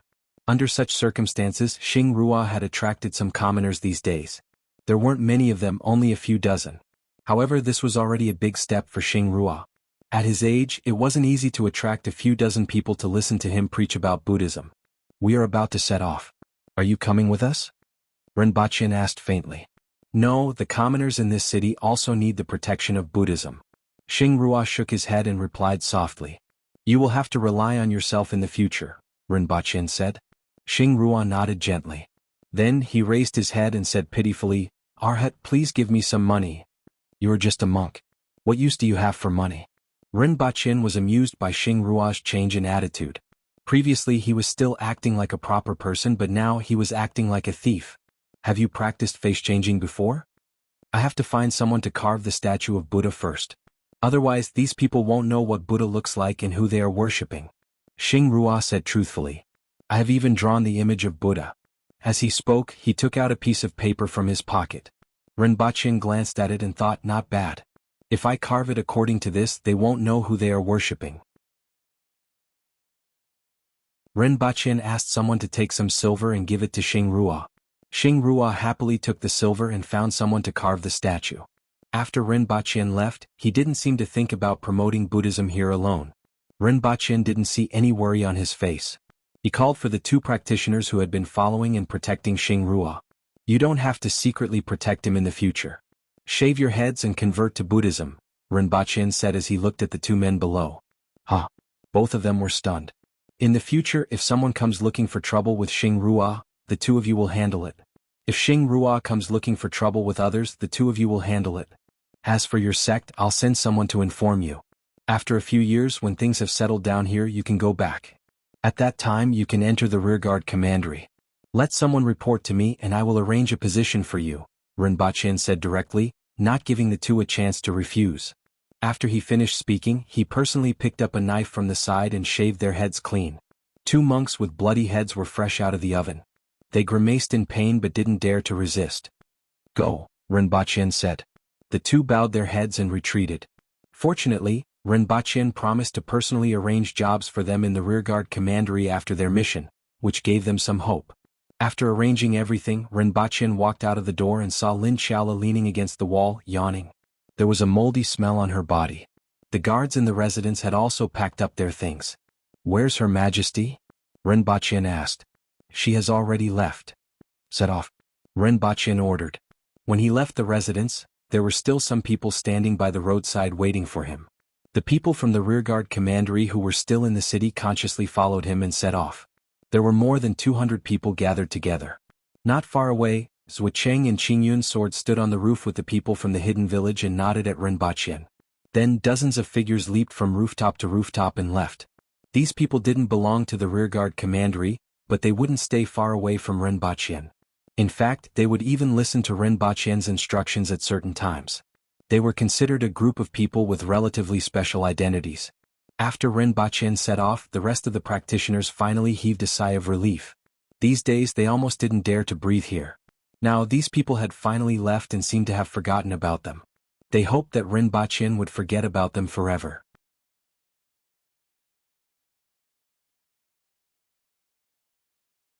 Chapter 530. The Aboriginal army took a day to stop and set up camp 5 kilometers north of the Wang estuary. The place where everyone stopped was a hill, and in front of them was a dense forest. On both sides of the road were trees that were several feet tall, and a person could wrap their arms around them. There was only a 4-meter-wide dirt road that passed through the forest, and at the end of the road were 2 tall mountains in the distance. Rinpoche met Zhucheng and the others as soon as he arrived. How was it? Was the trip successful? What about the others? Rinpoche asked. Thanks to these items, we were able to find out information about the other party from a distance. We mainly investigated at night, and with the night vision devices, we were able to easily discover the other party's hidden sentries. Although we were detected twice during this period, we retreated ahead of time and didn't even encounter them. Zhucheng smiled. These binoculars and night vision devices were really useful. In particular, the infrared night vision devices were extremely useful in the jungle at night. Furthermore, they could easily find out the approximate number of people within a certain distance, which reduced the danger of this investigation. In addition, the Empress had killed the 2 spirit wheel experts, so they didn't encounter any danger. As for the others, they are still monitoring the other party's movements. We will come back first to report the news to you. It's good that everything went smoothly. Rinpoche nodded. What's the situation ahead? Zhucheng took out a hand-drawn map. On it was an abstract forest and 2 tall mountains, and various roads were indicated. On the mountain there were many points marked on it. Zhucheng explained to Ren Baqin while holding the map. Sir, there aren't any ambushes in the forest. The other party is all on the mountain ahead. To bypass the mountain and reach the Wang estuary, they need to go through a mountain road that is about 6 steps wide. On both sides of the road are steep slopes. This road has a total of 2,600 steps. After this road they will pass through the gap between two mountains. On the right side is a steep slope, but on the left side is a cliff that is 300 meters high. If they fall, they will be smashed to pieces. Along the way they have piled up a lot of boulders and broken wood on both sides of the steep slopes. When the army passes through, they will push these boulders and broken wood down. In addition, there are 8,000 soldiers on the mountain, many of whom are archers. In addition, there are more than 70 earth wheel experts and nearly 1,000 man wheel experts from various sects in the army. As for the spirit wheel experts, I haven't seen them. If we attack by force, I'm afraid there will be many casualties. Ren Baqin muttered to himself for a while. It was more or less what he had expected. As long as one wasn't an idiot, they would be able to come up with this method of rolling wood and stones. It was mainly because the two mountains in front of them had gentle slopes towards the south, while the mountains in front of them were all steep slopes. It would be easy for the other party to ascend the mountain from the other side, but it would be troublesome for everyone to ascend the mountain from this direction. Only the winged cavalry could do it. By the time the winged cavalry expended a lot of effort to climb up, what awaited them were numerous earth wheel and man wheel experts as well as thousands of soldiers. He was afraid that the winged cavalry would only exist in name after this battle. Ren Baqin pondered for a while before bringing this map to look for the Empress. Moments later, Shi Huanya, Zhong Xin, the generals of the Protectorate of the South, and Gong Zheng all received the news and rushed to the vicinity of the Empress's imperial carriage. Ren Baqin drew a map on the ground that the people from the rearguard commandery had investigated, marked the locations and explained everything that they knew so far. The Empress then asked, "What do you think?" The Empress rarely expressed her opinions on these matters. It had always been one of her strengths to hand over professional matters to others. "I will first take the experts from the army up the mountain and occupy an open space. The winged cavalry can ascend from there. With me leading the way, the other party definitely won't be able to stop us. When the winged cavalry and the soldiers ascend the mountain, we will be able to drive them away in one fell swoop," Shi Huanya said. Ren Baqin nodded slightly. If they encountered such a situation on Earth, it would indeed be more difficult. However, they were in Dayo at this time, and the most prominent feature here was their superior individual strength. Although the Aboriginals didn't have the advantage in terms of military strength, they had the absolute advantage in terms of experts. With Shi Huanya, Zhong Xin, Qin Ping and other Cardinal Heaven experts ascending the mountain, they would be able to resist the attack of the other party and clear an open space. After that, the winged cavalry and the soldiers from the Protectorate of the South would ascend the mountain. Although Ren Baqin felt that the other party wouldn't have thought of this method was the simplest and most practical. It was to break through everything with brute force. No matter what the other party's plans were, they would crush them with absolute brute force. That's settled then. The Empress nodded. That night, just as Ren Baqin went to rest, someone came to report that there was movement on the mountain. A moment later, someone came to report that many of the other party's practitioners had already descended the mountain and were rushing toward the place where the army had set up camp. Only the practitioners? Ren Baqin asked. After receiving an affirmative answer, he asked a guard to inform Shi Huanya. If he guessed correctly, since there were only practitioners, it definitely wasn't a real night attack. After thinking for a while, Ren Baqin said to the guard, "If they really attack, remember to bring me to Her Majesty. As long as you don't see them, don't worry about me." After he finished speaking, he found 2 rags to plug his ears and went to sleep. After Ren Baqin fell asleep, a series of battle cries could be heard coming from the forest just after midnight. Countless figures rushed out of the forest and threw all kinds of hidden weapons at the barracks. There were darts, flying knives, gold beads and silver beads. These people had just come out of the forest, but before they could reach the camp, hundreds of burly men jumped out from behind the fence and gave them a good beating. "Retreat." Seeing this situation, the other party immediately shouted. Hundreds of corpses were left outside the camp while the others retreated into the forest. "There's no need to chase." Gong Zheng stopped the winged cavalry from continuing the chase. After a while, peace was restored in the camp. In the forest, dozens of people gathered together and said, "They are prepared. It seems like they have hidden sentries in the forest. What should we do now?" "Let's go back." Since they are prepared, continuing will only harm their lives, someone said. No, let's go again. They know that this time there should be hidden sentries who tipped them off. If we go back again, we will definitely be able to surprise them. That's right. Even if we can't hurt them, we can make them unable to rest and attack tomorrow. The longer they stop, the greater the pressure on their rations. Someone agreed from the side. Then everyone's gaze fell on the person in the seat of honor. Let's rest for 2 hours before disturbing the enemy. Rinpoche was sleeping soundly when he was shaken awake. In his dream, he was whispering sweet nothings to the Empress, which made him feel uneasy. However, he was woken up at this time and was immediately furious. Have they attacked? They didn't attack. However, there is news that they are resting in the forest, the guard hurriedly said. Inform General Shi that there will be another night attack in a while. Rinpoche mumbled and went back to his dream to whisper sweet nothings to the Empress. During these 2 hours, the forest was quiet, and even the birds and beasts didn't make any noise. Time's up. Set off.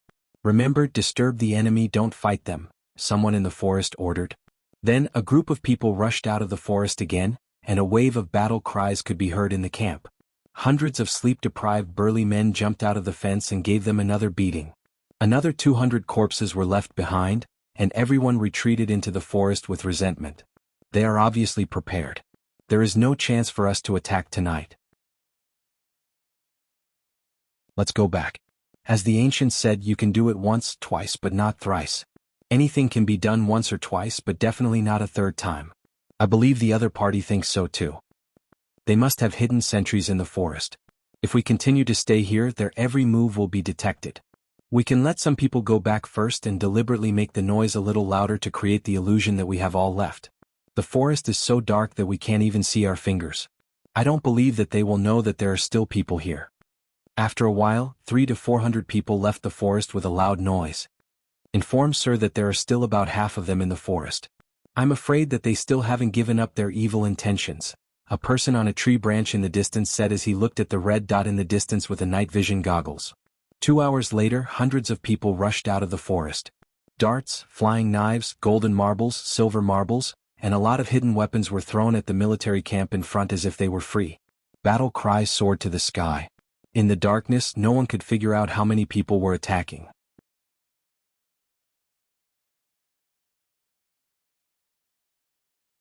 Chapter 531. Rinpoche opened his eyes and was a little annoyed. He was fully prepared for this night, but he still didn't sleep well. Anyone who was woken up every 2 hours would not be able to sleep well. Rinpoche yawned as he walked out of the tent. He casually asked the guard, "How was last night?" The enemy came to harass us 3 times and left behind 400 corpses. The people from the rearguard commandery have examined the corpses. 11 of them were earth wheel experts and the rest were man wheel experts, the guard said loudly. Rinpoche didn't expect the enemy to send a wave of heads before he could even attack. He was originally worried that there were too many experts on the other side of the mountain. In the end, nearly 1,000 man wheel experts were killed just like that. Did the enemy's higher-ups have an insider? Rinpoche called for Wuxia and asked in surprise, "Did some of the people we sent to the south to persuade them to surrender sneak into the enemy's ranks?" Wuxia was a little puzzled as he didn't know why Rinpoche asked this question. He answered truthfully, "Sir, I'm not sure about this. No one left a note or anything like that, and I have no way of knowing the internal situation of the enemy." "Oh, you may leave then." Rinpoche dismissed Wuxia and went to see the Empress. After breakfast, Shiwanya sent a portion of the soldiers from the Protectorate of the South to open up a path in the dense forest ahead. They had to at least double the current mountain road and open up an open space. For an entire day, as the towering trees fell with a loud rumble, bundles of vines were brought back from the forest, and some people weaved them into ropes. These ropes were as thick as an arm and were very strong. They wouldn't break even if they were to bear a weight of 500 kilograms. The only problem was that they were too heavy. After all, these weren't hay but vines filled with water. A rope that was 100 meters long would weigh at least 300 kilograms. After removing the gentle slope that was more than 100 meters long, the remaining mountain wall that was difficult to climb was at least 300 meters high. This meant that a rope would weigh more than 500 kilograms. Even the winged cavalry could carry this thing and walk as if they were flying. However, only a few Cardinal Heaven experts like Shiwanya and Zongshen would be able to carry this thing up a mountain that was close to a vertical cliff without affecting their movements. On the morning of the 3rd day, the army set off again, passing through the forest and arriving at the foot of the two mountain peaks. Rinpoche raised his head and looked up with his binoculars. He saw that the mountainside, which was 400 to 500 meters high, was filled with piles of rocks, rolling logs and other things. There were even people craning their necks to look down. "Your Majesty, please allow me to drive away the enemy." Shiwanya cupped his fists in front of the Empress's carriage. "Permission granted," the Empress said. "General Shi, please wait a moment," Rinpoche said to stop him. "Is there anything else, Sir Rin?" Shiwanya turned his head and asked. "Distribute some things to the winged cavalry." As Rinpoche spoke, he got someone to drag out his grenades and called Gong Zheng over to distribute them. Gong Zheng was overjoyed when he saw this familiar thing. "Sir Rin, this thing is very useful. This battle will definitely make those thieves on the mountain wish they could grow 2 more legs." Rinpoche pondered for a while, took out more than 10 skunk bombs and handed them to Gong Zheng. "These are extremely powerful and will hurt both sides. Try not to use them if possible. Use them if the situation isn't good." Gong Zheng looked at the skunk bomb in his hand. It was indeed different from those grenades, but he didn't know how powerful such a small thing could be. "Let's set off." Shiwanya saw that Rinpoche handed a batch of things to Gong Zheng and didn't ask any more questions. After Rinpoche finished speaking, he gave the order to set off. Rinpoche took the opportunity to call Lin Xiaola over and set off with Shiwanya and the others. Shiwanya, Zhong Shen and Qing Ping were in front, followed by some personal guards. Behind them were the winged cavalry, and the ordinary soldiers followed from a distance. Along the way, Shiwanya and the other two couldn't help but look for places to land on the mountain wall. Release. Just as everyone set foot on the gentle slope, a dark cloud suddenly appeared in midair, and countless arrows rained down. "Give me the rope. You guys stand down," Shiwanya shouted. He lifted the huge rope that was coiled into a disc as if he was lifting a house. "Lin Xiaola, it's your turn." Rinpoche reached out and poked Lin Xiaola's waist. Lin Xiaola immediately jumped a few times and landed in front of the steep slope. She then began to move her body and climbed up half the height in a few flashes. Fall. Suddenly, a few boulders and rolling logs that were bigger than humans came crashing down toward Lin Xiaola. The boulders that were bigger than humans came crashing down from a height of a few hundred meters. With their own weight and gravity, they smashed toward the three of them with great power. The deafening sound could be heard from afar, as if a landslide was occurring. However, Lin Xiaola's movements were more dexterous than a monkey's. It didn't take much effort for her to move around on the mountain wall and easily pass through the gaps between the boulders and the rolling logs. The falling boulders caused a little trouble for Shiwanya and the others. The three of them dodged the boulders, placed the rope on the ground, held one end in each hand and leaped high into the air. They landed on the foothold they had previously found and then changed direction to jump in another direction. If Lin Xiaola's movements were more like the agility of a feline, then the three of them were completely like gorillas. Every time they landed, they would crush a piece of rock and then bounce high up into the air with great strength. As soon as Lin Xiaola leaped onto the platform on the mountainside, she caused a rain of blood among the ordinary soldiers. Almost every second, someone's throat was torn, and fresh blood spurted out from the neck with a slight sound of air leaking. At this moment, a loud whistle was heard. Soon after, the sound of heavy objects rubbing against each other could be heard from behind the platform. Lin Xiaola clawed at the head of a soldier, then turned around in the air and landed on the back of another soldier.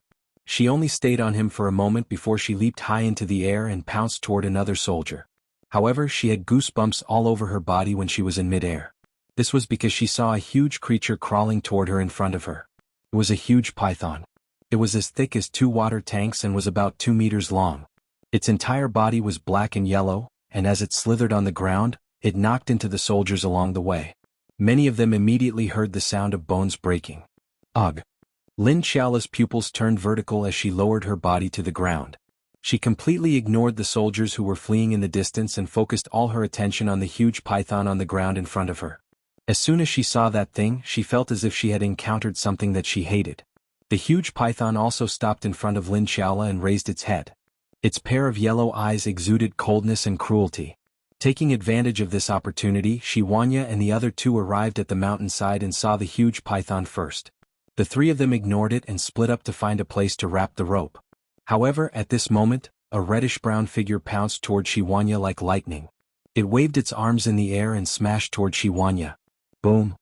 Shiwanya and the other party's fists collided, and both of them took a few steps back almost at the same time.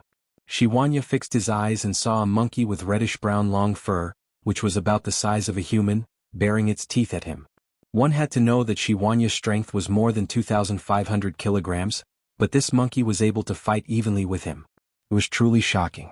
Furthermore, this monkey was extremely fast, at least a little faster than Shiwanya himself.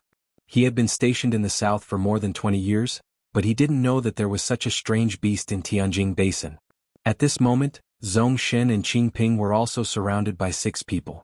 They were the spirit wheel experts who had appeared at Mount Wu. At the foot of the mountain, the Empress suddenly looked up from her carriage and said coldly, "They have encountered an expert." Before she finished speaking, she appeared 100 meters away in a flash. Ren Baqin only saw a red shadow flash a few times in the distance before disappearing. Soon after, a loud roar was heard from the mountaintop, accompanied by the roar of a huge beast and the hissing of a huge snake. Ren Baqin sighed. No matter how much he prepared, it wouldn't be as good as the Empress doing it herself. In such a world he sometimes felt quite helpless. After a full 2 hours, the Empress returned from the mountain. "Your Majesty is invincible, and the unification of the world is just around the corner," Ren Baqin exclaimed. He then saw that the Empress's expression wasn't right and asked, "Your Majesty? What did you encounter on the mountain?" "A few strange beasts escaped." The Empress looked a little unhappy. She was still brooding over the fact that the enemy had escaped from her hands. Strange beasts? Ren Baqin was surprised. To be called strange beasts and be able to escape from the Empress, could they be like the Kirin in the palace? A monkey, a snake, and a crow general. As the Empress spoke, Lin Xiaola appeared near them, threw 2 pieces of food to Ren Baqin, and said hatefully, "I want to roast them and eat them."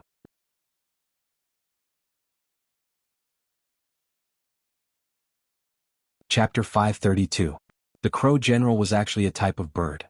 It was a giant black bird with long feathers on its head. This kind of bird was generally between 3 to 4 meters tall. It was as fast as lightning and extremely strong. Its feathers were like steel and its claws could tear through metal. The only drawback was that due to its weight, it could only run and jump on the ground like a mountain-gazing bird. It could not fly at all. It was said that there weren't many of these beasts, and they were generally at the earth wheel level. Very few of them had reached the spirit wheel level.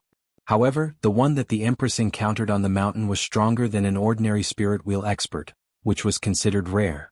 His speed was especially fast. Carrying that giant snake on his back, even the Empress couldn't catch up with him. Ren Baqin listened to the Empress explain the situation in a few words and was a little surprised. In his mind, he imagined the crow general as a pitch-black mountain-gazing bird. Where did these strange beasts come from in Tianjin Basin? When they were at Mount Wu, it could be said that almost all the experts from Tianjin Basin had come out in full force. They didn't expect that 3 non-humans would jump out at this time. "That's not a giant snake, it's a Mongshan."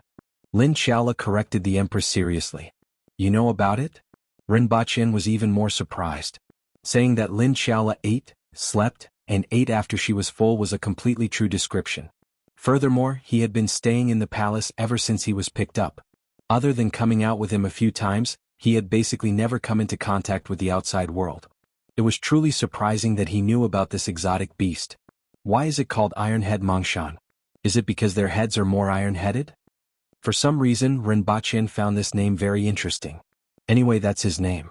"His head is also hard and he looks annoying," Lin Xiaola muttered. As for more than that, she didn't have any impression.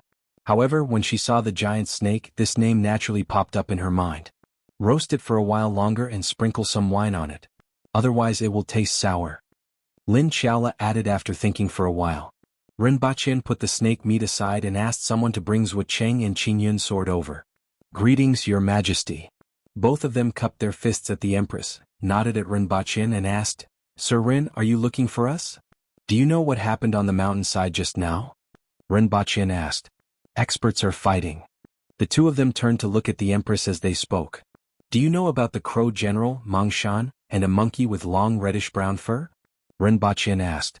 "Just now, Protector General Shi and the others encountered these 3 strange beasts on the mountain. They are much stronger than ordinary spirit wheel experts. Even in Tianjin Basin they shouldn't be unknown, right? There's such a thing?" Both of them were shocked. Tianjing Basin actually had such a strange beast? Surin, please explain in detail. Ren Baqin described the 3 strange beasts that he had heard from the Empress, and both of them looked pensive. What have you two thought of? Ren Baqin immediately asked when he saw their expressions. The Empress also shifted her attention to them and wanted to hear what they had to say. That giant snake. It's not a giant snake, it's a Mongshan. Lin Xiaola snorted and corrected him. Oh, that Mount Mongshan should be the strange beast worshipped by the 6 doors. As for the other 2, I've never heard of them. I'm afraid that they're related to the 6 doors, Qingyun Sword said in a low voice. What's the origin of the 6 doors? This was the first time Ren Baqin had heard of this sect. Whether it's the experts or the martial arts of this sect, they aren't outstanding. They have always been in a remote place in the south and rarely interact with outsiders. It's just that there's a rumor that the founder of the sect once obtained a strange snake and has been worshipping it since the death of the founder. Although the experts in martial arts of the 6 doors aren't outstanding, they are extremely good at communicating with wild beasts.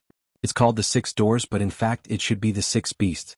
The elephant soldiers, monkey soldiers, and insect soldiers are the ones that people pay attention to in the past.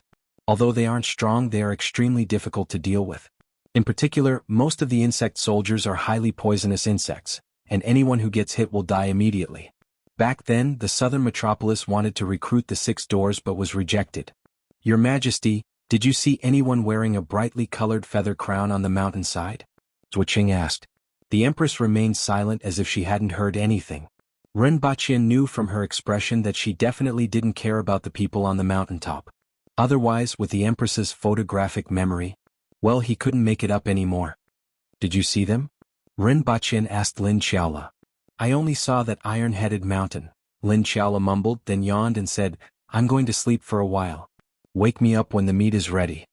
As she spoke, she found a tent and went to sleep. Although Lin Xiaola and the Empress didn't see the person with the brightly colored feather crown that Zhuo Qing mentioned, Ren Baqin still felt that these strange beasts were related to the 6 doors. The monkey soldiers, the reddish-brown long-haired monkey, and the iron-headed mountain. There shouldn't be a second possibility. Where is this sect? How many people are there? What else do you know? The sect is in the southwest, near the cliff. I don't know much about it except that this sect is extremely low-key and never interacts with outsiders. However, I heard rumors that they use living people as sacrifices. I once thought of going there to get rid of evil for the people, but later gave up due to various reasons. Living people as sacrifices are used to feed wild beasts, especially that giant snake. I wonder how many lives it has devoured over the years, Qingyun Sword said. Ren Baqin felt that it was fortunate that he didn't go. If he had gone, he would have been fed to the snake. After all, he could tell from the conversation between the Empress and Lin Xiaola that these strange beasts weren't weak. Even Qingyun Sword wouldn't be a match for any of them. It's not a giant snake, it's an iron-headed mountain. Lin Xiaola shouted from the tent with hazy eyes. Got it? Ren Baqin waved his hand. Thank you for the information. Ren Baqin cupped his hands at them. It's all right. Goodbye. The 2 cupped their hands and left. After they left, the Empress said, These people can still be of some use to you. Even though she said it in an indifferent tone, Ren Baqin could hear a trace of approval in her tone. Although it was just a trace of approval, it was already a good improvement. After the Empress went up the mountain, many experts fought, and the warriors and soldiers on the mountain had already run away from the other side. There was no one to stop them at the cliff, so the winged cavalry climbed up along the cliff. They were inspecting the mountainside and throwing down the rolling logs and boulders that were prepared on the mountain. The road was only 4 meters wide. With a little more force, they could directly throw the boulders out of the road so they didn't have to worry about destroying the road. Ren Baqin also sent Baihu from the rearguard commandery to the mountainside to investigate. At night, most of the winged cavalry retreated, leaving only a small number of Baihu and a small number of Baihu to guard the mountainside.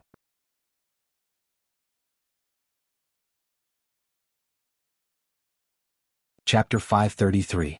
In the residence of the warlord of Shuiyang City, dozens of people were sitting in a hall. At the head of the table were 3 people. One of them was a handsome young man in his 20s with a resolute face. He was the new chief of the North Alliance, Tai Zai. Beside him was Xiekuan, the capital of the southern metropolis. Next to Xiekuan was the flower queen of the green bellflower, Rao Yu. However, no matter who saw Rao Yu's 300 to 400 kilograms body, they would feel that the name Rao Yu was a waste. In particular, Many experts of the older generation couldn't help but recall the flower queen of the previous generation every time they saw her. She was really talented. Below the three of them, on the left was a young man who wore a bright-colored cape woven from bird feathers, revealing his bronze-colored chest and a bright-colored feather crown on his head. Below him were a few others who were similarly dressed. Opposite him were 6 spirit wheel experts. 3 of them were pale and had suffered serious injuries in the short fight just now. This Qi Zixiao is really powerful and Shiwanya isn't easy to deal with either. The talents of those barbarians are really terrifying. A spirit wheel expert with a pale face said. Recalling the short fight just now, he had to admit that the other party was indeed very strong. We still have to thank Mr. Bu and the others for their help. Otherwise, it would have been difficult for us to resist them alone. Another person cupped his hands and said to the few people wearing bird feather shawls and feather crowns opposite him. Not only him but the others also cupped their hands and expressed their gratitude. Although these people who were called Mr. Bu weren't very strong and couldn't even be ranked among the earth wheel experts, what caught people's attention wasn't these people themselves, but the strange beasts that were slightly stronger than the spirit wheel experts. With the help of these strange beasts, although they still weren't a match for those barbarians, they at least had the ability to protect themselves. If Qi Zixiao hadn't taken action, the others wouldn't have been a match for them.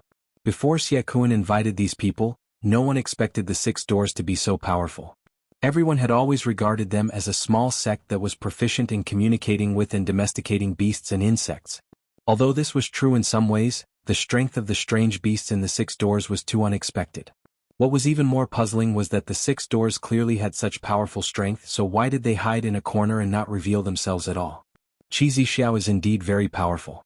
Tai Xingjun has suffered serious injuries. It will take some time for him to recover, said the man wearing a bird feather cape, who was sitting next to the leaders of the 3 factions.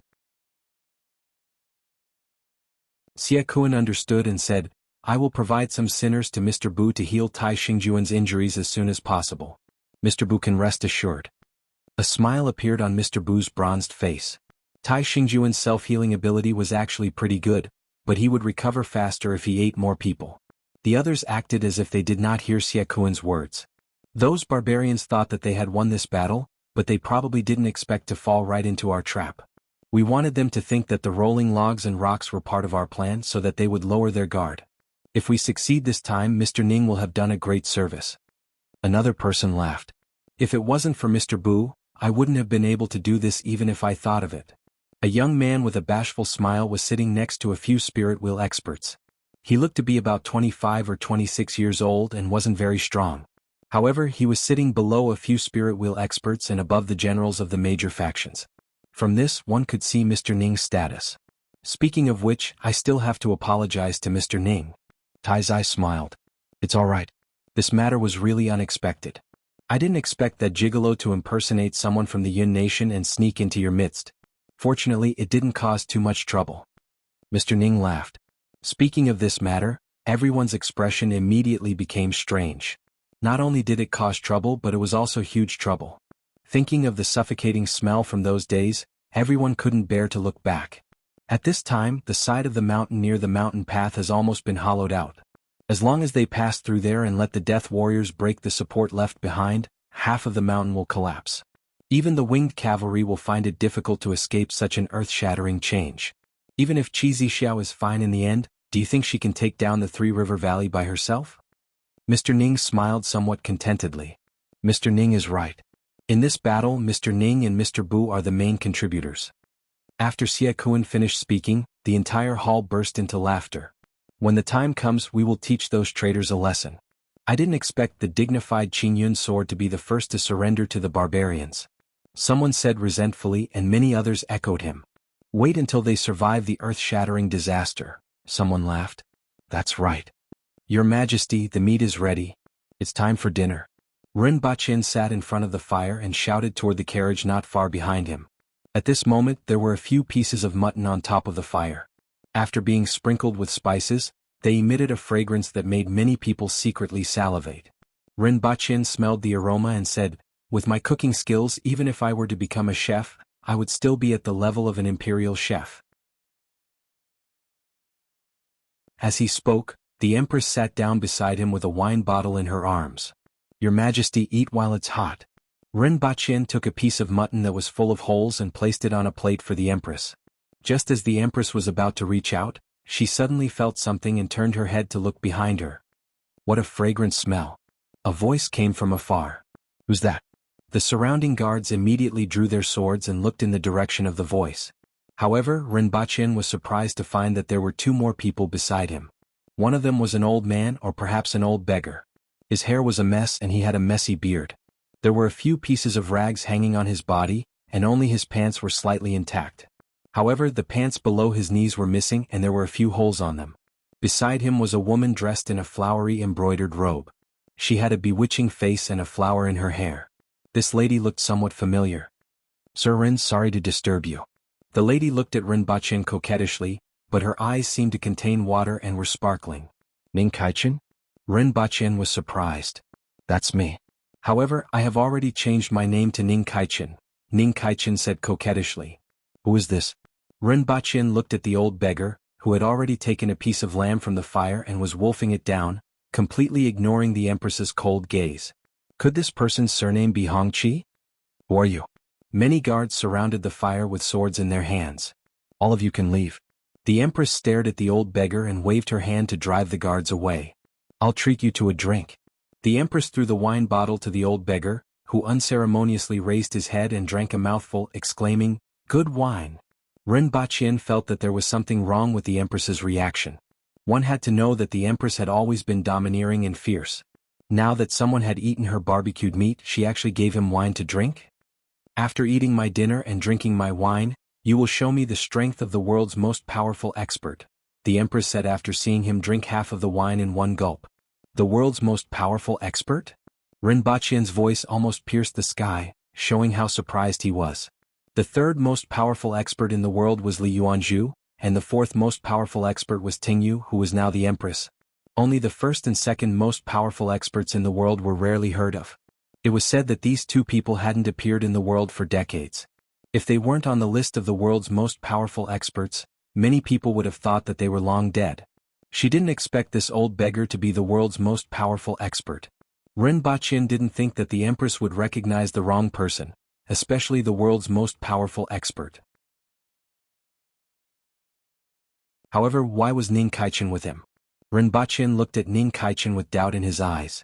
This time, I brought the Shueka to exchange for the stun baton, Ning Kaichin said in high spirits. Then, his face fell and he continued, I met this person on the way, and he insisted that my green bead take him to the sky. Then bring him. Ren Baqin didn't understand Ning Kaichin's expression. Let's not talk about the fact that a spirit sword can't bring someone to the sky. Even a sword master like me can't do it. What's important is that my green bead has developed acrophobia since the last trip to Dayo. Pfft. He almost vomited blood. He had never heard of a flying sword suffering from acrophobia.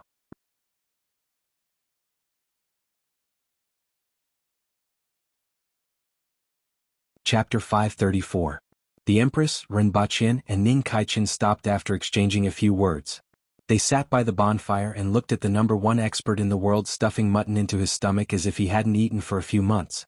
After a few minutes, he finished a large piece of mutton and then reached for the second piece. Given the Empress's protective character, it was rare that she didn't say anything. She just waited quietly, constantly adjusting her body's condition, and her eyes were filled with excitement. Ren Baqin had known her for so long, but rarely saw such an expression on her face. It seemed that the long-lost number one expert in the world had appeared in front of her, and her fighting spirit was boiling. After half an hour, the man finished the mutton that Ren Baqin had roasted for the Empress. He then exclaimed, I haven't eaten such delicious food in a long time. Kid, I see that you have a good constitution and are a talent. Do you want to follow me to find the stairway to the sky? You want a chef, right? Ren Baqin laughed. He could tell that this person wasn't difficult to talk to. Li Fu, you have eaten and drunk the wine. Let me see the strength of the world's number one expert. The Empress stood up from the ground with an eager look on her face. Ren Baqin laughed again. He didn't expect the name of the world's number one expert to be so down to earth. It really did match his attire. Whether it was the Empress, Hongwu, Tingyu, or even Zhucheng, they all had the aura of an expert. However, no one would believe that the person in front of them was the world's number one expert if they didn't say so. Don't look for me for a fight. I don't know how to do it. I'm just a blacksmith and my blacksmithing skills have been abandoned for many years. Li Fu waved his hand. I smelled it today and couldn't resist my gluttony. Don't be so stingy, little girl. The Empress's face turned green as she swatted at Li Fu with her palm. The surrounding air was rolled up by this palm, and the area within a radius of 100 meters seemed to have become a whirlpool with the Empress as the center. Goodbye, little girl. Li Fu floated away from the Empress's palm in a flash and fell into the darkness. At this time, Rinpochen realized that Li Fu actually had a black iron rod in his hand. However, it was much shorter than the iron rod, about 70 to 80 centimeters long, and there was a turtle head at the front. Seeing that Li Fu had run away, the Empress was furious. It was rare for her to meet the world's top expert, and she wanted to test the strength of the world's #1. However, the other party didn't even take a single blow and ran away just like that, causing her to feel extremely disappointed. He then raised his voice and said, Li Fu, aren't you looking for the stairway to heaven? The voice was loud and clear, and it traveled directly into the forest ahead. The next moment, Li Fu landed in front of the bonfire and said solemnly, Little girl, do you know? I don't know, but I know how to ascend to the sky. The Empress said with a strange expression. Is that true? Don't lie to me. Li Fu's face immediately revealed a look of surprise, but he was also afraid that the other party would lie to him. But the Empress glanced at Rinpochen. Your Majesty, are you referring to a plane or a rocket? Rinpochen felt that the Empress suddenly asked him to speak. Is there really something that can allow me to ascend to the heavens? Li Fu was in disbelief when he heard Rinpochen's tone. First, tell me what you want to do in the sky. These two functions were different. Do you want to ascend to the sky to take a look or what? If you just want to ascend to the sky to take a look, a paraglider should be enough, Rinpochen asked curiously. I want to find the gods in the sky. Li Fu's face was overflowing with murderous intent when he talked about this. Are there really gods? Rinpochen asked. Although there were many strange things in this world, he was still skeptical about the existence of gods. After all, there were very few theories about gods in Daeyo, and he naturally couldn't come into contact with them. He heard that there were a lot more stories about gods in Great Xia. Also, what was this world's #1 expert trying to do with his murderous expression? How much hatred did he have? Or did he want to pierce through the sky so that it would no longer cover his eyes? At his age, he should be past the second stage of middle school, right? There must be, Li Fu said with a murderous look. However, coupled with his tattered clothes and the way he looked, people always felt that he was a lunatic. Can you tell me what you know about gods? Rinpochen asked curiously. He was very interested in this topic. No matter who it was, they would be interested in something like gods. In particular, Li Fu was the world's #1 expert. He had been looking for a way to ascend to the heavens for so many years and wanted to find the gods in the sky. He should know a lot of things that ordinary people didn't. Do you really know how to ascend to the heavens? Li Fu stared at Rinpochen with his eyes wide open. I do know how to ascend to the heavens. However, I'm afraid it will take some time to implement it. It will take at least 30 to 50 years to make that artifact that can ascend to the heavens, Rinpochen said after thinking for a while. 30 to 50 years was the fastest speed. It was only possible to make a rocket by directly moving all kinds of mature technology from Earth and accelerating development. Of course, 30 to 50 years would be at least 100 years on Earth. Perhaps by then, there would already be small equipment that could easily send people to outer space. As for what would happen if he couldn't find the gods in outer space, Rinpochen didn't even want him to come back. In fact, Rinpochen said this with another intention. He was the world's #1 expert. If he could keep this world's #1 expert in Daeyo as a fighter. Although it wasn't very possible, there might really be a chance since Li Fu was so eager to ascend to the heavens. Even if he only made a move once in a while, it would be enough. What should I do? Li Fu landed beside Rinpochen in a flash and grabbed his shoulder. Rinpochen felt a powerful palm grab him, and he immediately couldn't exert any strength. Let go of him. The Empress's face was full of anger. The red muslin on her body fluttered even though there was no wind, and her fine black hair also fluttered upward. No matter who the world's #1 expert was, no one could touch my people. Let go. The Empress threw a punch at him without hesitation. Afraid that she would hurt Rinpochen, she deliberately concentrated all the force of this punch on one point. You can't hit him. I'm fine with this punch, but this guy is dead meat. Li Fu quickly shouted, grabbed Rinpochen, and immediately fell into the darkness. Li Fu. The Empress was furious and immediately chased after him. Ren Baqin felt a strong wind blowing on his body, and he couldn't even open his eyes. This speed was even faster than when the Empress was carrying him. In just a short while the two of them landed somewhere unknown. Li Fu, I'm going to kill you. The Empress's roar came from afar. Kid, speak. Li Fu shook Ren Baqin to the ground. Ren Baqin was shocked that this ordinary-looking Li Fu could actually make the Empress completely unable to catch up with him. In just a short while the Empress couldn't locate the two of them. This kind of strength was truly terrifying. Fortunately, Li Fu didn't want his life. Otherwise even the Empress wouldn't be able to protect him. After calming himself down, Ren Baqin smiled bitterly and said, "You ate Her Majesty's roasted meat, drank Her Majesty's wine, and even captured Her Majesty's man. Even though you're the most respected person in the world, this isn't very good, right?" Li Fu was slightly embarrassed and said, "That girl is difficult to deal with and I don't want to argue with her. Tell me and I'll send you back and give you something good." Ren Baqin felt relieved after seeing Li Fu's expression. This world's #1 expert was exactly as he had felt before, and he wasn't a scheming and merciless person. "It's useless for me to tell you. At present even the entire nation can't manufacture this thing," Ren Baqin said. "With my means, I'm afraid there aren't many things in the world that can baffle me. Tell me," Li Fu said in a deep voice as he straightened his body. Although these words were a little boastful, given Li Fu's status he didn't feel that he was boasting. However, when it came to manufacturing a rocket, even if there were 100 of him, it wouldn't be of much use. "A rocket can easily send you beyond the 9th heaven," Ren Baqin said faintly. "What is that?" Li Fu asked eagerly. "Tell me what you know about the gods first." Ren Baqin changed the subject. Li Fu hesitated for a moment before sighing and saying, 200 years ago I had a fiancée. Come to think of it, my fiancée is quite beautiful and virtuous." Upon hearing this, Ren Baqin immediately imagined a romance novel with 3 million words full of love and hatred. This old man's fiancée was stolen? By the gods? That couldn't be, right? However, just 6 months before we got married, my fiancée suddenly became pregnant. Ren Baqin asked, "Huh?" However, my fiancée was still a virgin. People say that the gods met in a dream and that she was the son of a deity. However, I couldn't accept it, so I spent 6 months forging this dragon turtle rod. I swore to find the god who humiliated my fiancée and let him have a taste of the humiliation I suffered. Li Fu was overflowing with murderous intent, and his beard stood up like steel needles. This was a sign that his mind was fluctuating violently and his body was full of vigor. "Are you going to explode the god's backyard flower?" Ren Baqin was dumbfounded. Putting everything else aside, Li Fu's ambition alone was worthy of being the #1 expert in the world. "Backyard flower? Not bad, it's very appropriate. That's it." Li Fu then said sternly, "This old man has searched for 200 years, from the desert to the East Sea, from the south to the north. From a blacksmith I have become the world's #1 blacksmith, but this stairway to heaven is still like an illusion. I have searched for all the rumors about the gods in the world, and I'm preparing to go to the depths of the 60,000 mountains to see if there's anything I'm looking for in those endless mountains." He turned his head and stared at Ren Baqin sternly.